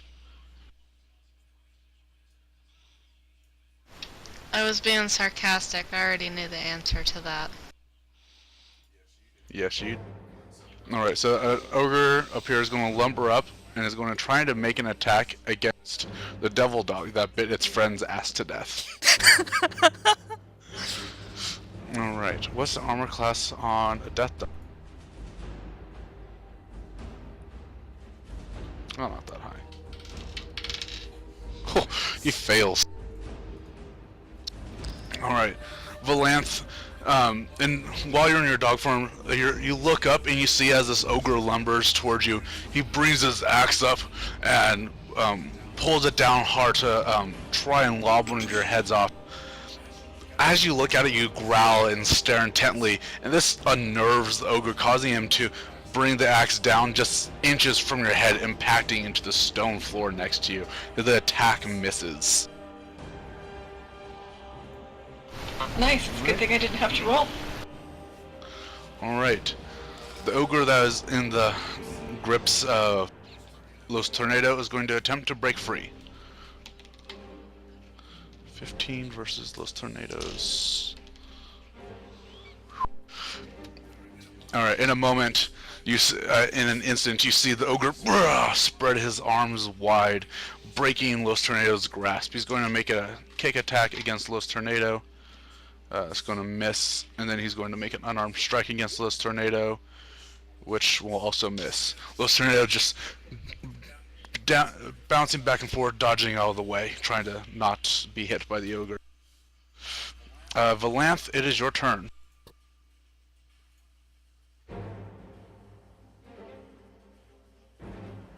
I'm gonna attack this ogre.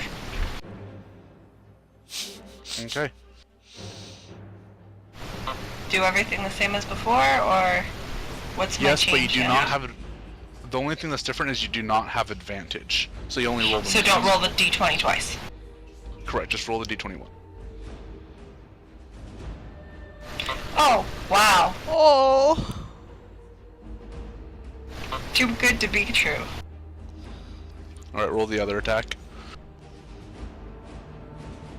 Look at it this way, Lala. At least you didn't almost kill an ally. Yeah. All right, you lunge forward, teeth bared. You the first head goes out to bite it, and the ogre just bats it on the nose. Bad dog. You howl instinctually as the other one comes up and bites his hand. Roll the damage for that one. Alright, 6 damage. Ah! Bad doggy!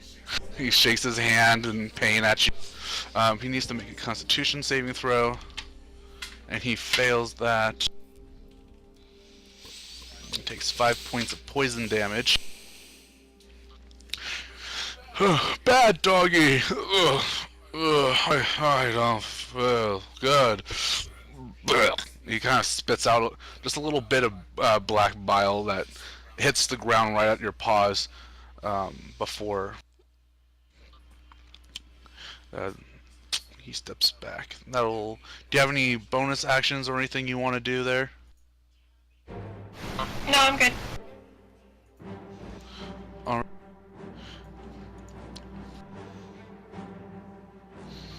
Alright. Los Tornado is going to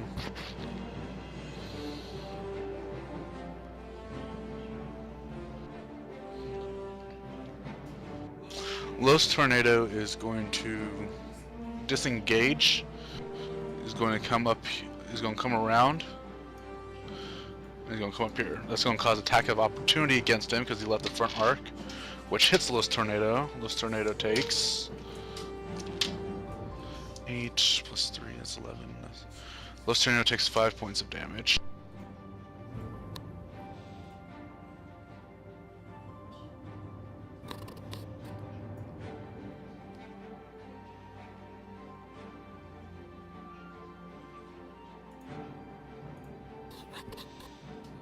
Oh, that's not what I'm at. I'm at 24. There we go. And he's going to try and grapple. Yeah, he's going to try and grapple that guy up there. Oh! Roll 1. Nope. Los Tornado flings his arms around the ogre, trying to secure this one like the other one. But unlike before, the ogre just stumbles backwards, feeling sick from the bite from the devil dog, and slaps Los Tornado aside in the flailing. Oh, everyone's so mean! Alright, next is Ophelia. Don't forget you can hold your actions until later.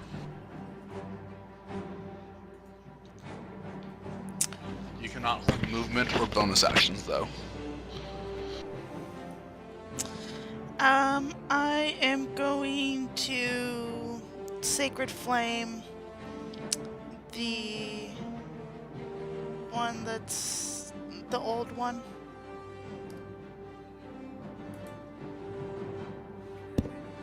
Sacred Flame against the one on the bottom. Yes.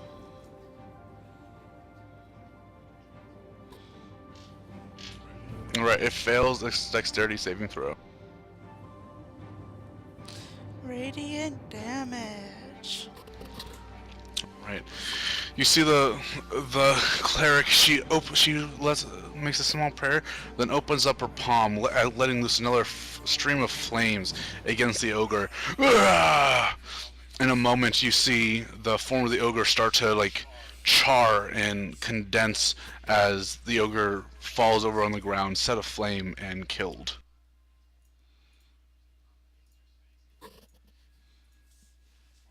All right. Next is Vix.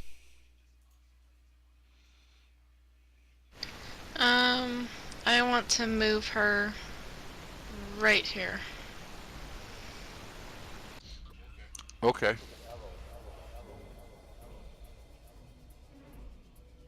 What are you gonna do? Would that still be considered flanking, or is it too far off? You would need to get closer. Although it is being flanked by Los Tornado and Devil Dog. Devil Dog. It's Okay. called Death Dog, isn't it? I can call him Devil Dog. I'll move closer behind it then and flank it. Alright, make a sneak attack with advantage. Or make an attack with advantage.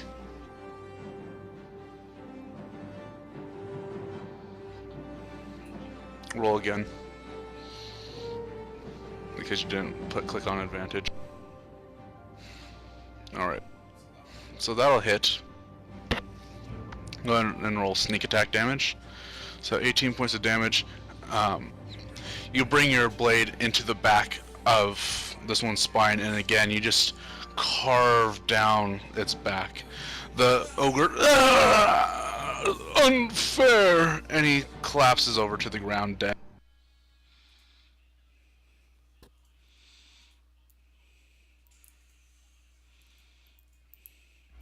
All right. Is everybody okay? And combat seems to, the area seems to go silent again. There don't seem to be any other ogres around.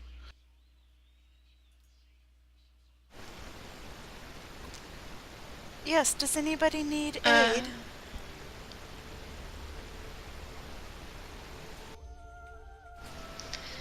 I just stare at the ogre and just kind of whip my rapier to the side to kind of slosh off the blood, and then I sheath it and kind of walk off in silence.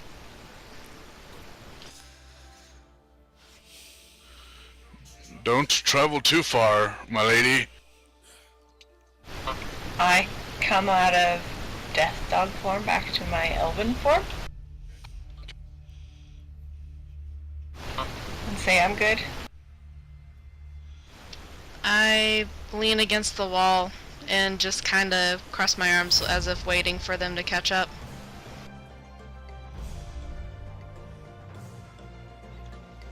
I'm good. Whew.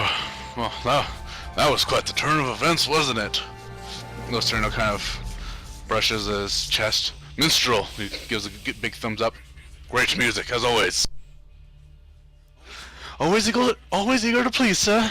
He kind of rushes up to the side, and then pulls out a rag. He wets it and starts wiping the blood off of Los Tornado's chest.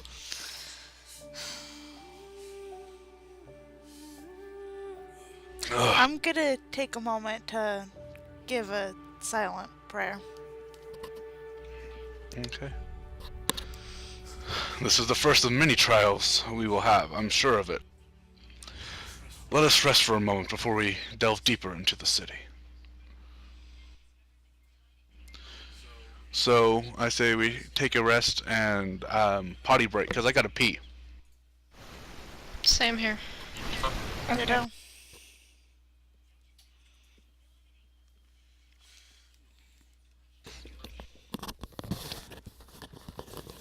Also, way to poison things to death, Lala. I do what I can.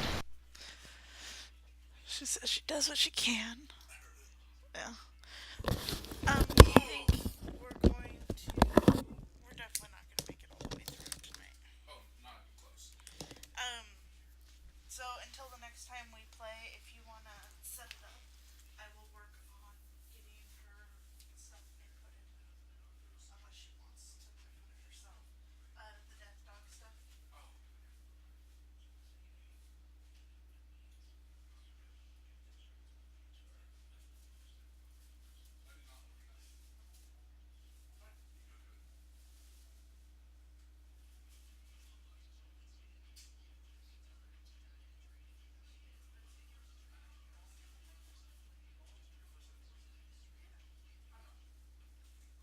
I'm trying to be more like,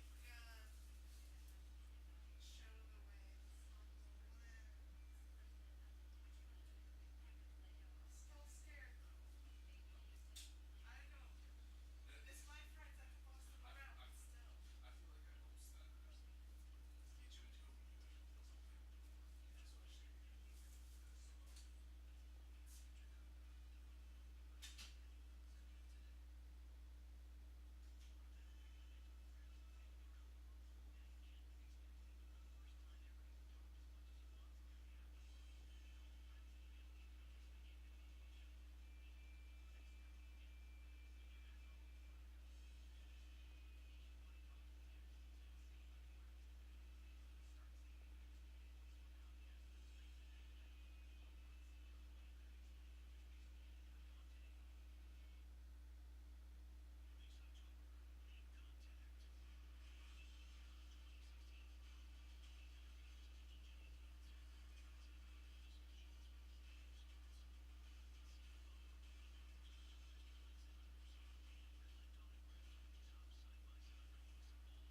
So Lala,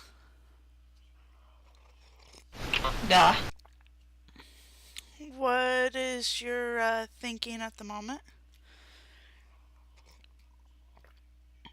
Could I fail at dice? You know, it comes and it goes. What I like to do is I come in before a game and I just roll a bunch of random stuff that's just, horrible, rolls. And the first time I get something that's halfway decent, I stop. And then throughout the night, I have good rolls because I used up all my bad ones.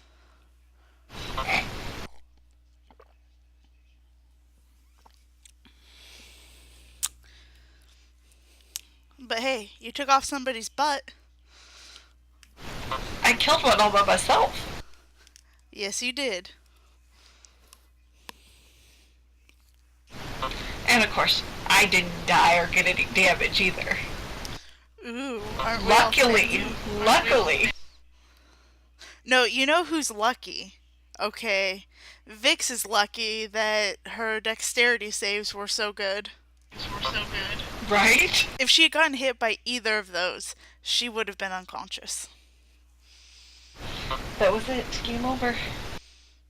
Well, not necessarily game over.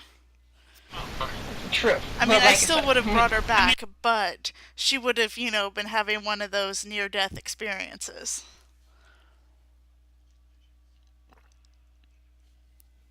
Does she have those a lot?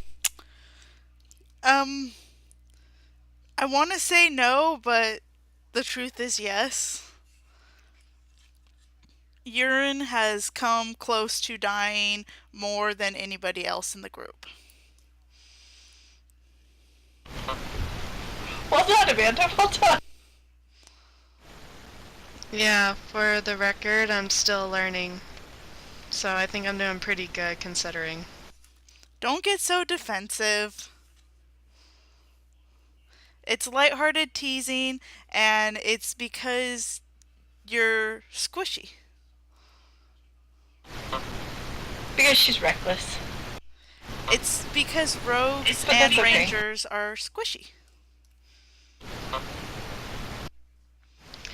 I was being reckless on this first battle just because the fact that we have a healer, but that was a little too close for comfort, so. Yeah, I can't believe you sandwiched yourself right in between two of them. I was a little scared. I was worried Like too. like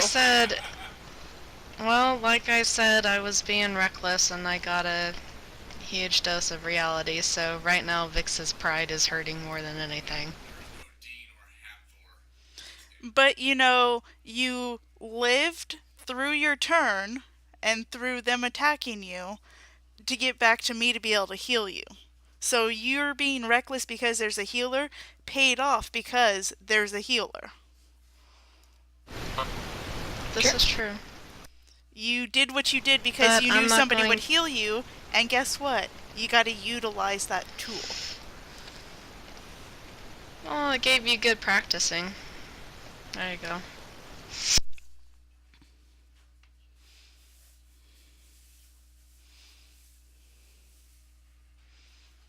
Bless you. Thank you. Yeah, Vix's pride is hurting more than anything right now, and I can feel it.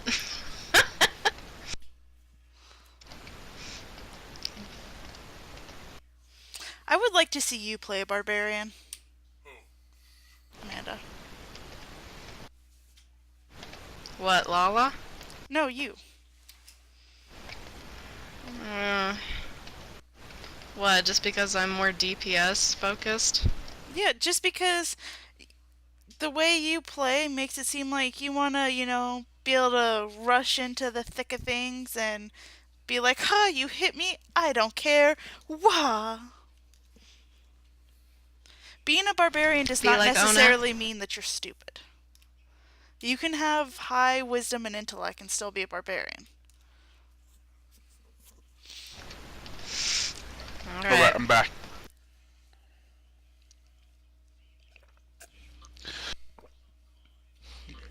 You take a minute to rest up, heal up, just kind of reevaluate Life. and the choices you made. Some more than others. How's everybody doing?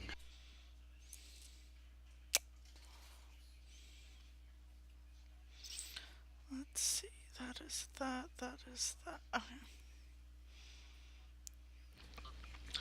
I'm going to assume that is Valanthe thumbing upping Los Tornado. Lala with her mouth full. Sorry, I got Skittles in my mouth.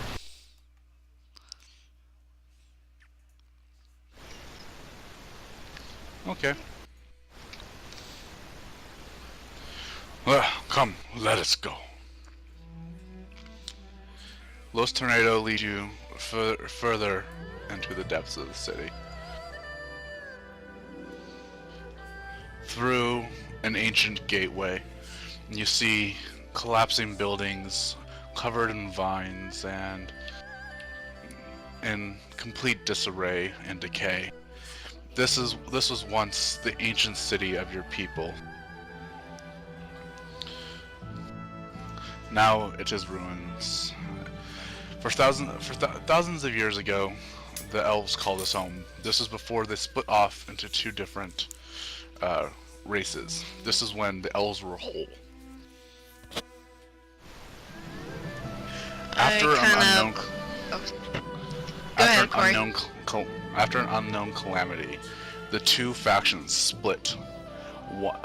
A set of elves hunkering down in the forest nearby, and the other ones fleeing off to the north to start a civilization based more upon the arcane arts and the magical arts itself.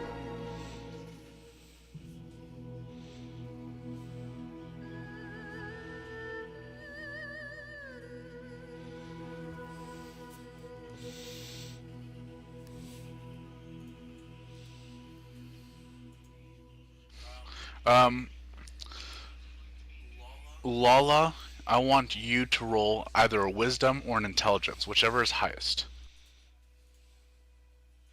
Should be wisdom.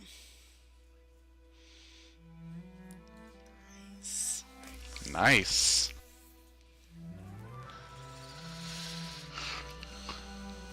Valanthe, you remember the tales. This city was once known as Elden Thalan.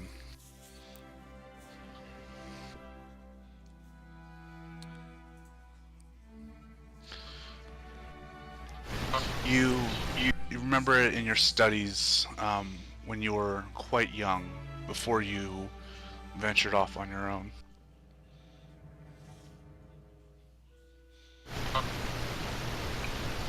I vaguely remember it. I remember some. Yeah. You remember hearing about this city. It was in ruins about like a thousand years before you were born.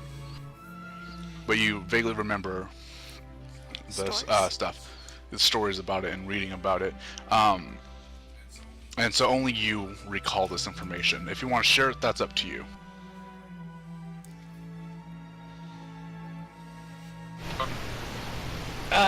Yeah, let's share it. I don't know. All good.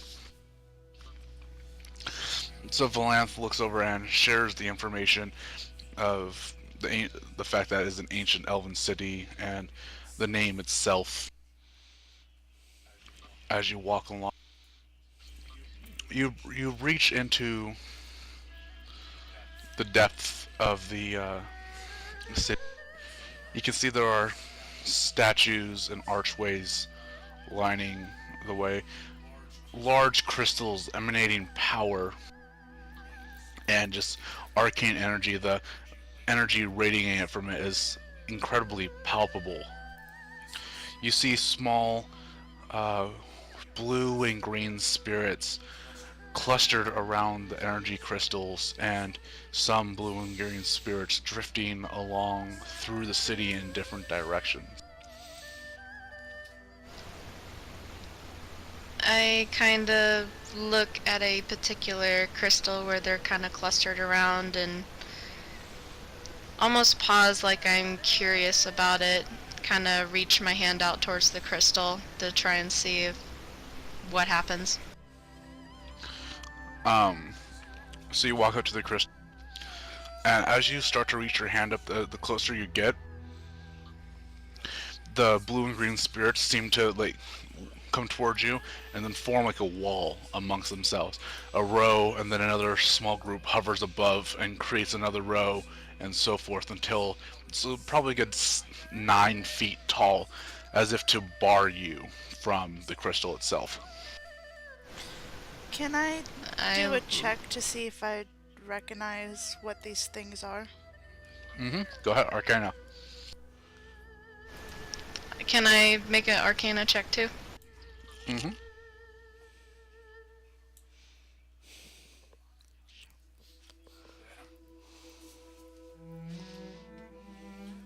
So apparently I know what this is.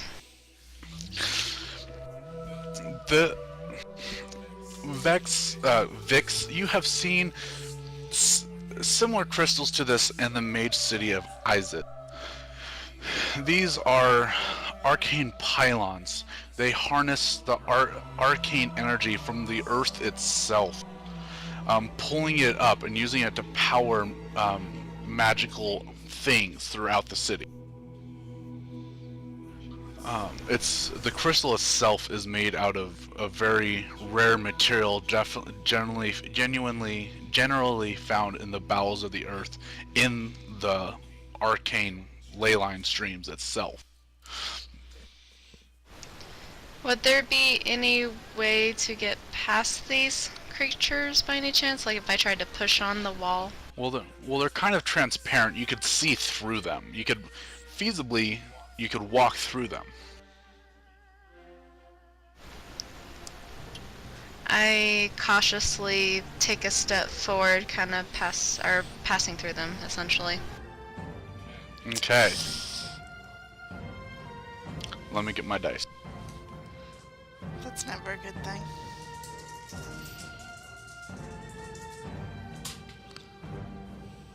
Just like barely a step in. Okay, I'm going to need you to make a Constitution saving throw.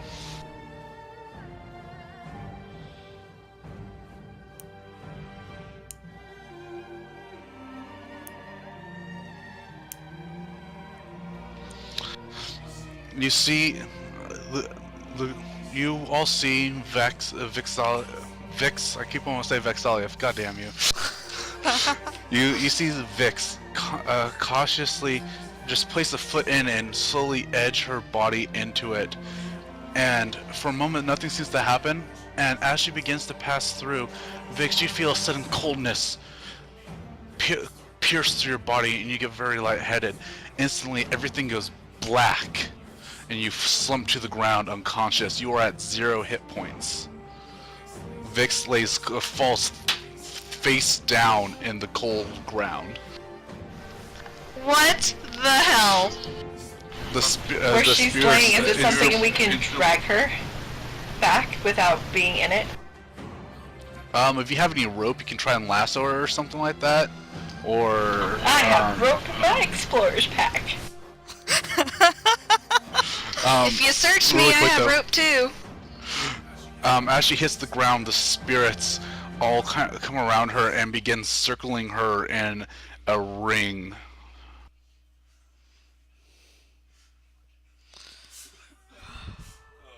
Oh, Amanda. So, am I roping her or not? That's up to you. If it were up to her, she'd just move on. Well, reckless. I'll try to rope her. Okay, I need you to make an acrobatics. Yeah, acrobatics check. Okay. Stay in bed. Nice. Oh, not so badly. This never Man. leaves the cave. You make a lasso and kind of haphazardly swing it around, and you throw it, and you pull it back. It grips around her neck. As it pulls tight, you see your head kind of jerk back a little bit. I'm going to need you to make a strength check to pull her out from the spirits. Oh, she'll finish the job. Yeah, Okay, I didn't do well with strength. You pull with all your might, and you can't seem to get her to budge. I would like to grab the rope and help pull. Alright, Nene, make a strength check with advantage because now it's the two of you pulling. Medic.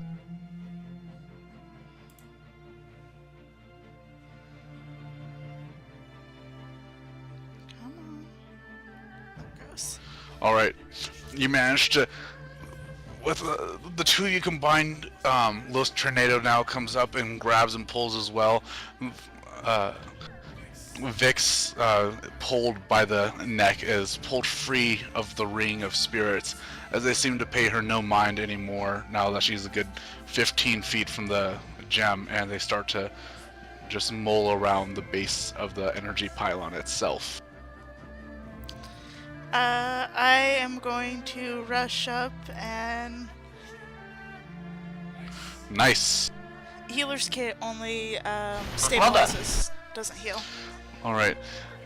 You wake up suddenly, and taking a deep breath of air, the world is spinning. You feel unbearably cold as you can't remember what happened. You remember reaching forward to try and move forward, but next thing you know is blackness. As I'm shaking, teeth tattering, I managed to mutter, "What the hell happened?" And then I reach up and feel the rope around my neck, and then look up at the three of them. Care to explain? You are alive. That is what happened. All I remember was reaching out towards the crystal, and then it just went black. Mutter in Elvish, fucking spirits. If it wasn't for the efforts of these two ladies, Valanthe pulling you free and Ophelia healing your wounds, you may not be with us. Are you sure you're cut out for adventuring? It's been pretty close for you these last 30 minutes. I kind of glare up at all of them, and my face is beet red. I just stand up and just take the rope off around my neck, shove it back to Valanthe, and then walk off. Don't wander too far away from us. You don't want to get in trouble again.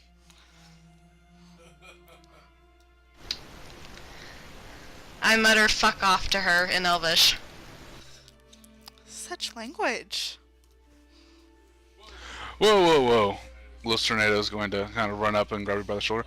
Hold on just a minute. I understand you're embarrassed, but let's just be calm. Minstrel is going to clap his hands, and Minstrel's going to scurry up to you. Give her a drink. He's going to reach in and pull out a small red vial and hand it to you. Here, pretty lady, have this. It is a healing potion. Alright. You, I'll drink are you it. going to drink? Alright, you heal 2, 5, you heal 9 points of damage.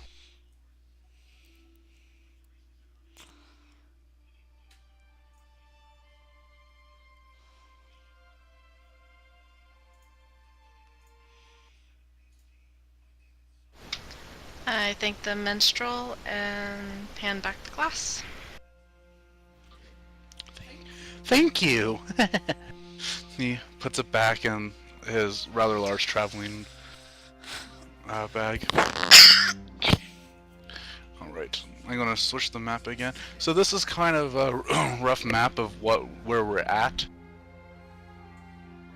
Right up above where the green markers on the map are spirits. This one right in front of us, this is where the pylon is. Alright. Based on the map of the city that you were given, around over here should be the entryway to the library. Alright? The map is fairly ancient and not exactly up to date, so there are some ruins, fallen buildings, and whatnot in the way. Oh, this is combat music, apparently. Not what I wanted. Alright. So, As it appears, you can go left down kind of a city street, or you can try and go forward through a crevasse, past on the other side of the crystal. You can make your way around the crystal without aggravating the spirits again if you want.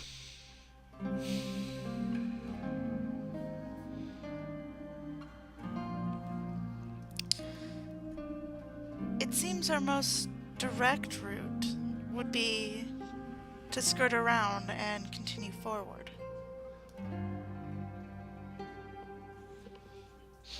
I agree. Valanthe, what are your opinions? Should we explore the city, your ancient people, or should we just make straight way to the point? Before I ask that, were we gonna rest? Because Nene mentioned needing a rest.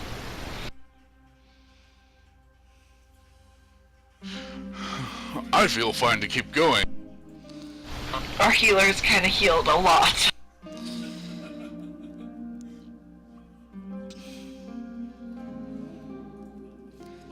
Why don't we get somewhere a little safer before we rest? Okay.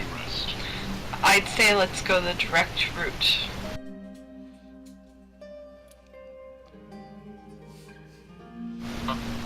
Not so much for the exploring. What was that comment for? Using up all my heals. I have one first time I level wasn't spell even left. attacking her. Hey, Nay wanted to test out her healer. She's getting the chance. To be fair, you failed that Constitution saving throw. You would have been fine if you had not failed it. Yeah, I hit the wrong one, but I took it anyway. It's fine.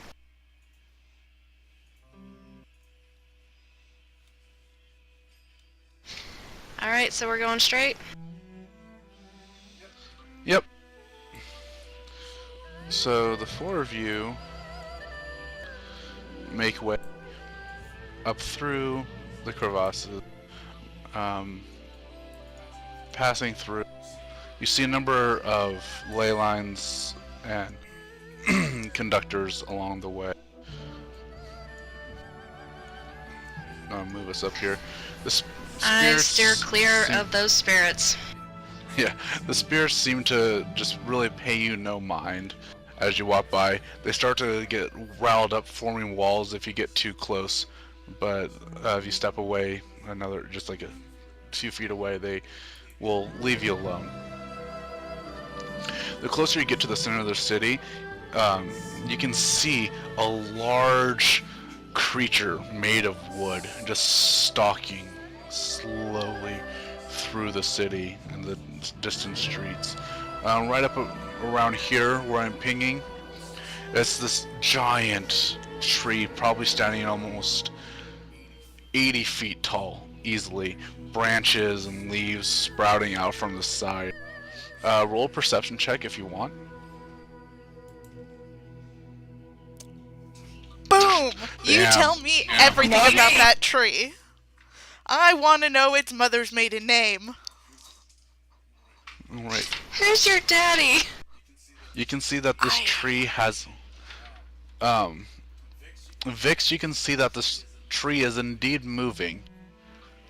Ophelia, you can easily see that this tree has a face, arms, legs. Roll a wisdom check. Oh! I'm not done enough. But she doesn't not know what it is. You've heard stories of trees walking in the past, but that's about it. You just thought it was legends, but this seems to be a tree that's walking. It's a little unsettling, but it seems to just be minding its own business, just walking slowly through the city, minding its own business. The pings are kind of the pathway it's taking. I just make note of it for myself. I kind of whisper over to Liz Tornado. You saw that tree moving, right? I know, did he? Nope. What tree? There's trees everywhere. sure they're moving in the wind or something. Stay focused. Just shake my head and continue on. Must be seeing things. In the center of the city here, you see a giant arcane crystal. Similar to the one that you saw earlier, but this one is gigantic. Probably a good 30 feet wide and an easy 50 feet tall. The arcane energy is emitting from it in small, like, blue pulses. Even after these thousands of years, these things are still intact and radiating energy. Unlike And it's before, the surrounded by spirits that surround this are very large. They're like giant specters, so to speak. Where the ones before were like really small, and they just kind of lined themselves up. These ones are probably a good 10 feet tall and just slowly, hauntingly float around it in different directions, still kind of orbiting around the crystal itself. Off to the right, just off to the right of the center of the town, you see a large, massive, ornate red doorway. And standing in front of it is one of those large specters. It's just floating up and down, silently. You know that this doorway is the entryway to the library based upon your map. I would like to approach the doorway but stay a safe distance back. Okay. And call out to the spirit. Can you understand me?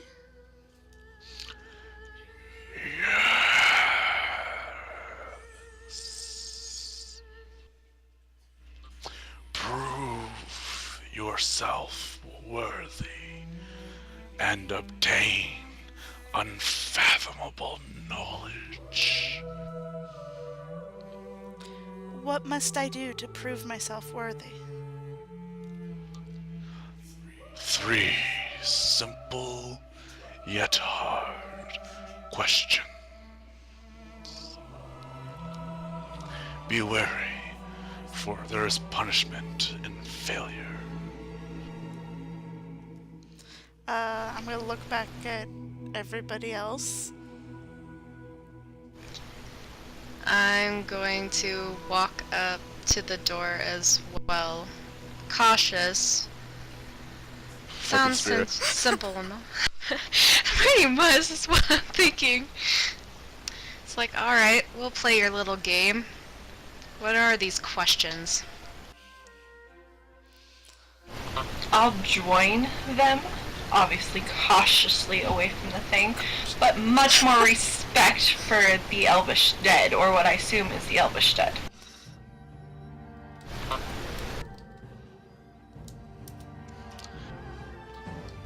Your first question. People cut me, I do not bleed. They use me, but then they leave. I die, then I revive. I change my appearance as time goes by. What am I?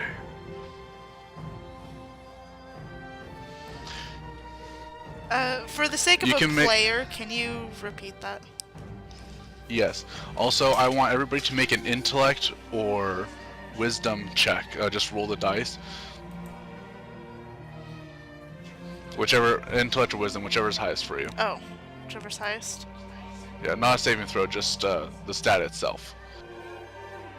Oh, I didn't even realize I could throw it. Do I need to redo It's it? okay. No, I'll just subtract the 2 for your proficiency bonus from it. So 18, 19, 20, so 21 for you. And a 23. Nice. Nice job, ladies. Alright, so I'm gonna read it again. Can you repeat that again? When people cut me, I do not bleed. They use me, but then they leave. I die, then revive. I change my appearance as time goes by. What am I? Based on your collective rolling, Valanthe and Vic, surmising by the nearby area, it may have something to do with the forest. Same goes for you, Ophelia. And Los Tornado is an idiot. He rolls a 1. What the fuck does that mean?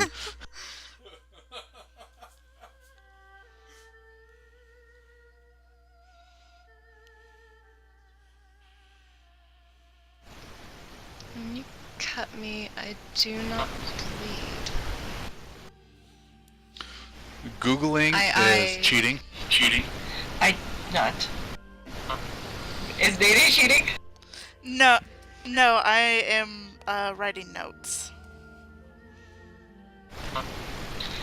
So if I say something, can I say like we're conferring as a group and not it be the answer all of a sudden? Yeah, you can talk amongst yourself.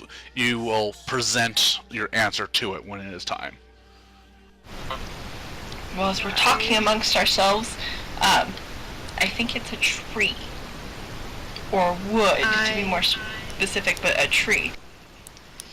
You cut a tree, it does not bleed, it burns, and then you leave. It does not die, it revives, and its appearance changes as time goes by. I have to agree with Lala. That fits the description with what you're describing. Either that or a plant. Even a plant. Like in general. I concur on the thought of a tree. I go The with tree. Is our final answer? Yes, would you like to present our answer? I will present our answer to the fallen spirits. Okay. Approach, young elf. What is your answer? We believe your answer is a tree, ancient one.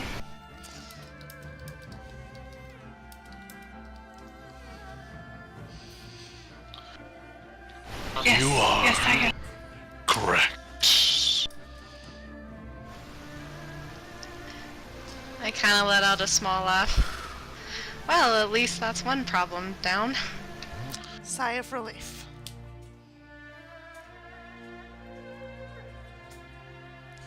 Second.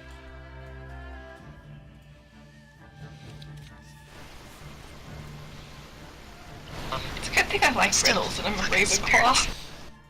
Yeah.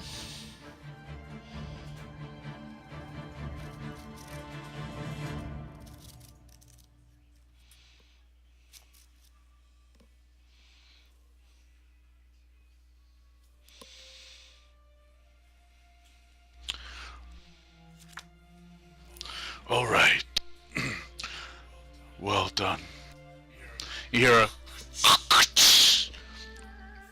from behind you, from in front of you, behind the specter.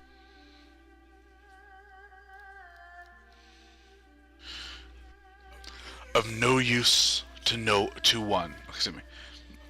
Of no use to one, yet absolute bliss to two. The small boy gets it for nothing. The young man has to lie for it. The old man has to buy it. Repeat? Of use to no one, yet absolute bliss to two. The small boy gets it for nothing. The young man has to lie for it. The old man has to buy it.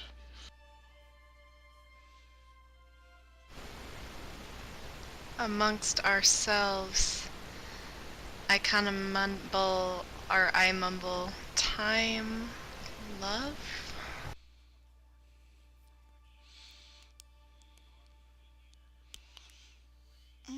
You can roll wisdom or intelligence, whichever is highest for you, for a hint. Oh! I am at a complete loss.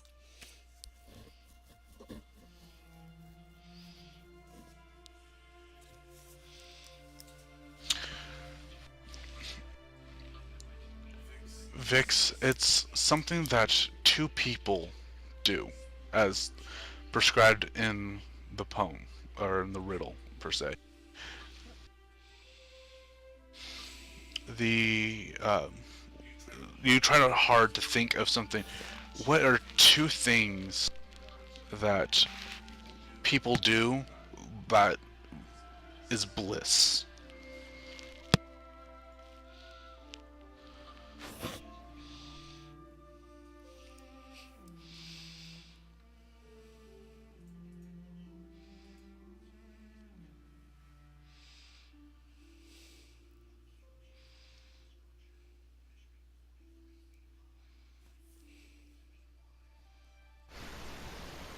What is it that two people do for bliss?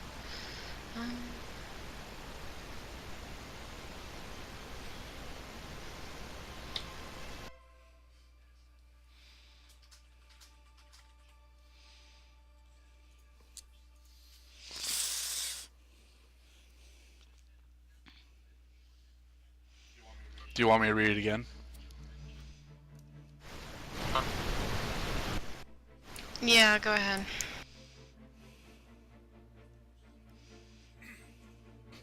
Of no use to one, yet absolute bliss to two. The small boy gets it for nothing. The young man has to lie for it. The old man has to buy it. I keep coming to love.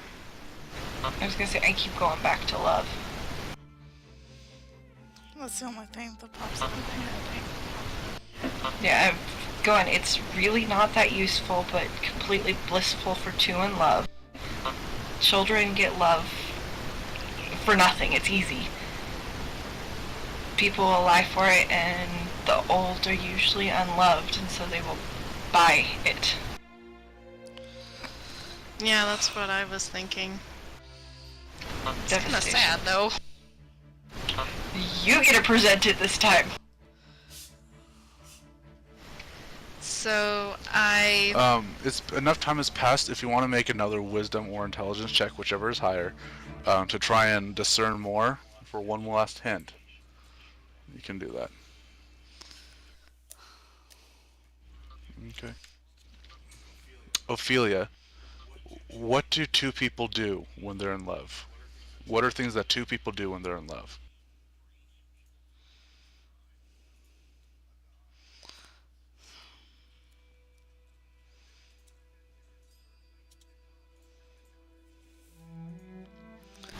What do people do kiss? when they are in love? Kiss was the first thing that popped to my mind. Kiss?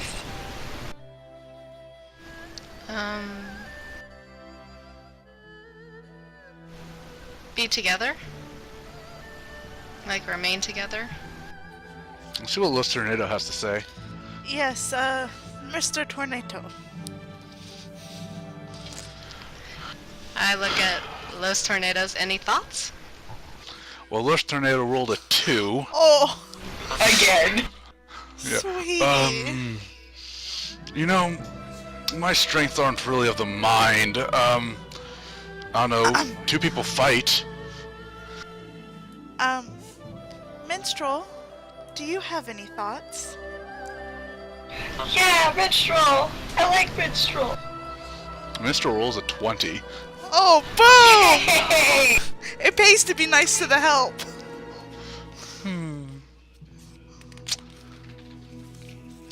I suppose it's something that I want but never have.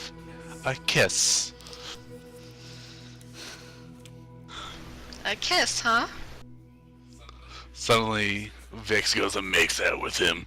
No, but I would like to approach and give him a kiss on the cheek. Me too. Me too. Us on Aw. either side of him. Mwah! Twincest.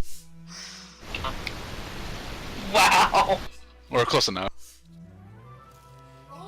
Oh! He gets all flustered and red. Los Tornado just kind of pats him on the head. And Very well.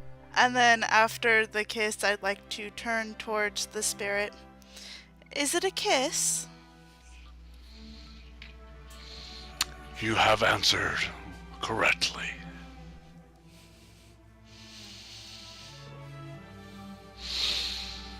One final question.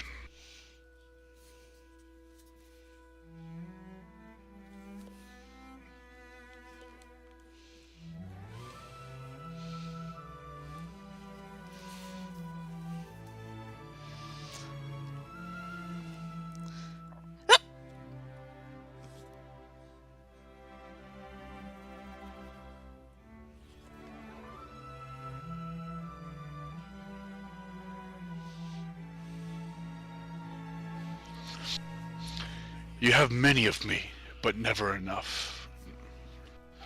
After the last one, your life soon will snuff. You may have one of me, but one day a year. When the last one is gone, your life disappears.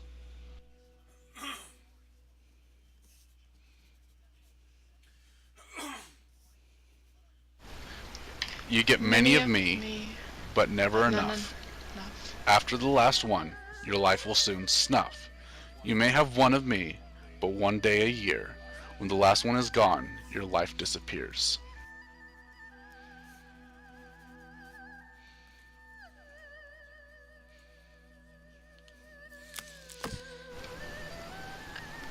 I'm thinking like birthdays or something like that. That was my idea as well. Will you read it one more time for me, Corey? You get many of me, but never enough. After the last one, your life will soon snuff. You may have one of me, but one day a year. When the last one is gone, your life disappears.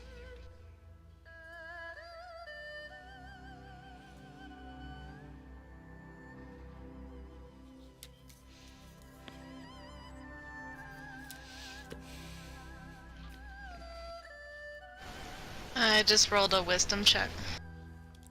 Same. Nice. You want to get on this? Oh. Yeah, apparently not. You are stumped. You can't figure this out. I look at Ophelia. And Vix. You are pretty. You focus on the once a year, and everything. It's sounding pretty close to birthday, but you're still not 100%.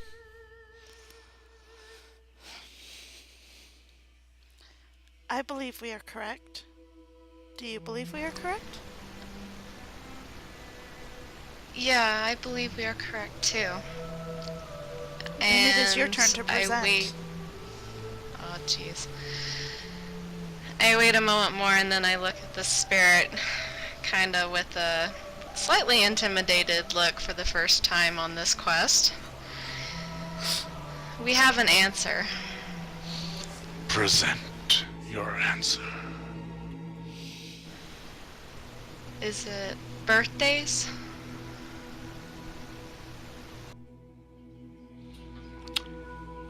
Your answer is correct.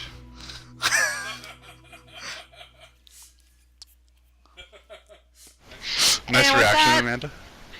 And with that, I heave a heavy sigh and go, oh my god, that was intense.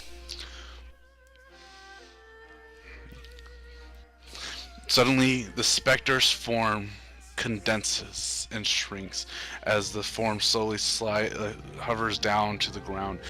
It takes the form of an elder male elf. A long silver beard, long ears, glowing eyes. He's wearing what looks to be a fine robe in his ethereal state. You are wise, my children. Truly, our race has not fallen. You hear more locks unlock as the doors spread open to reveal a wall. A large wall with writing in Elvish. Forgive me, my children, but there's one last question. He looks to it and points at it. Read it in the tongue of our people. You must answer. He bows his head and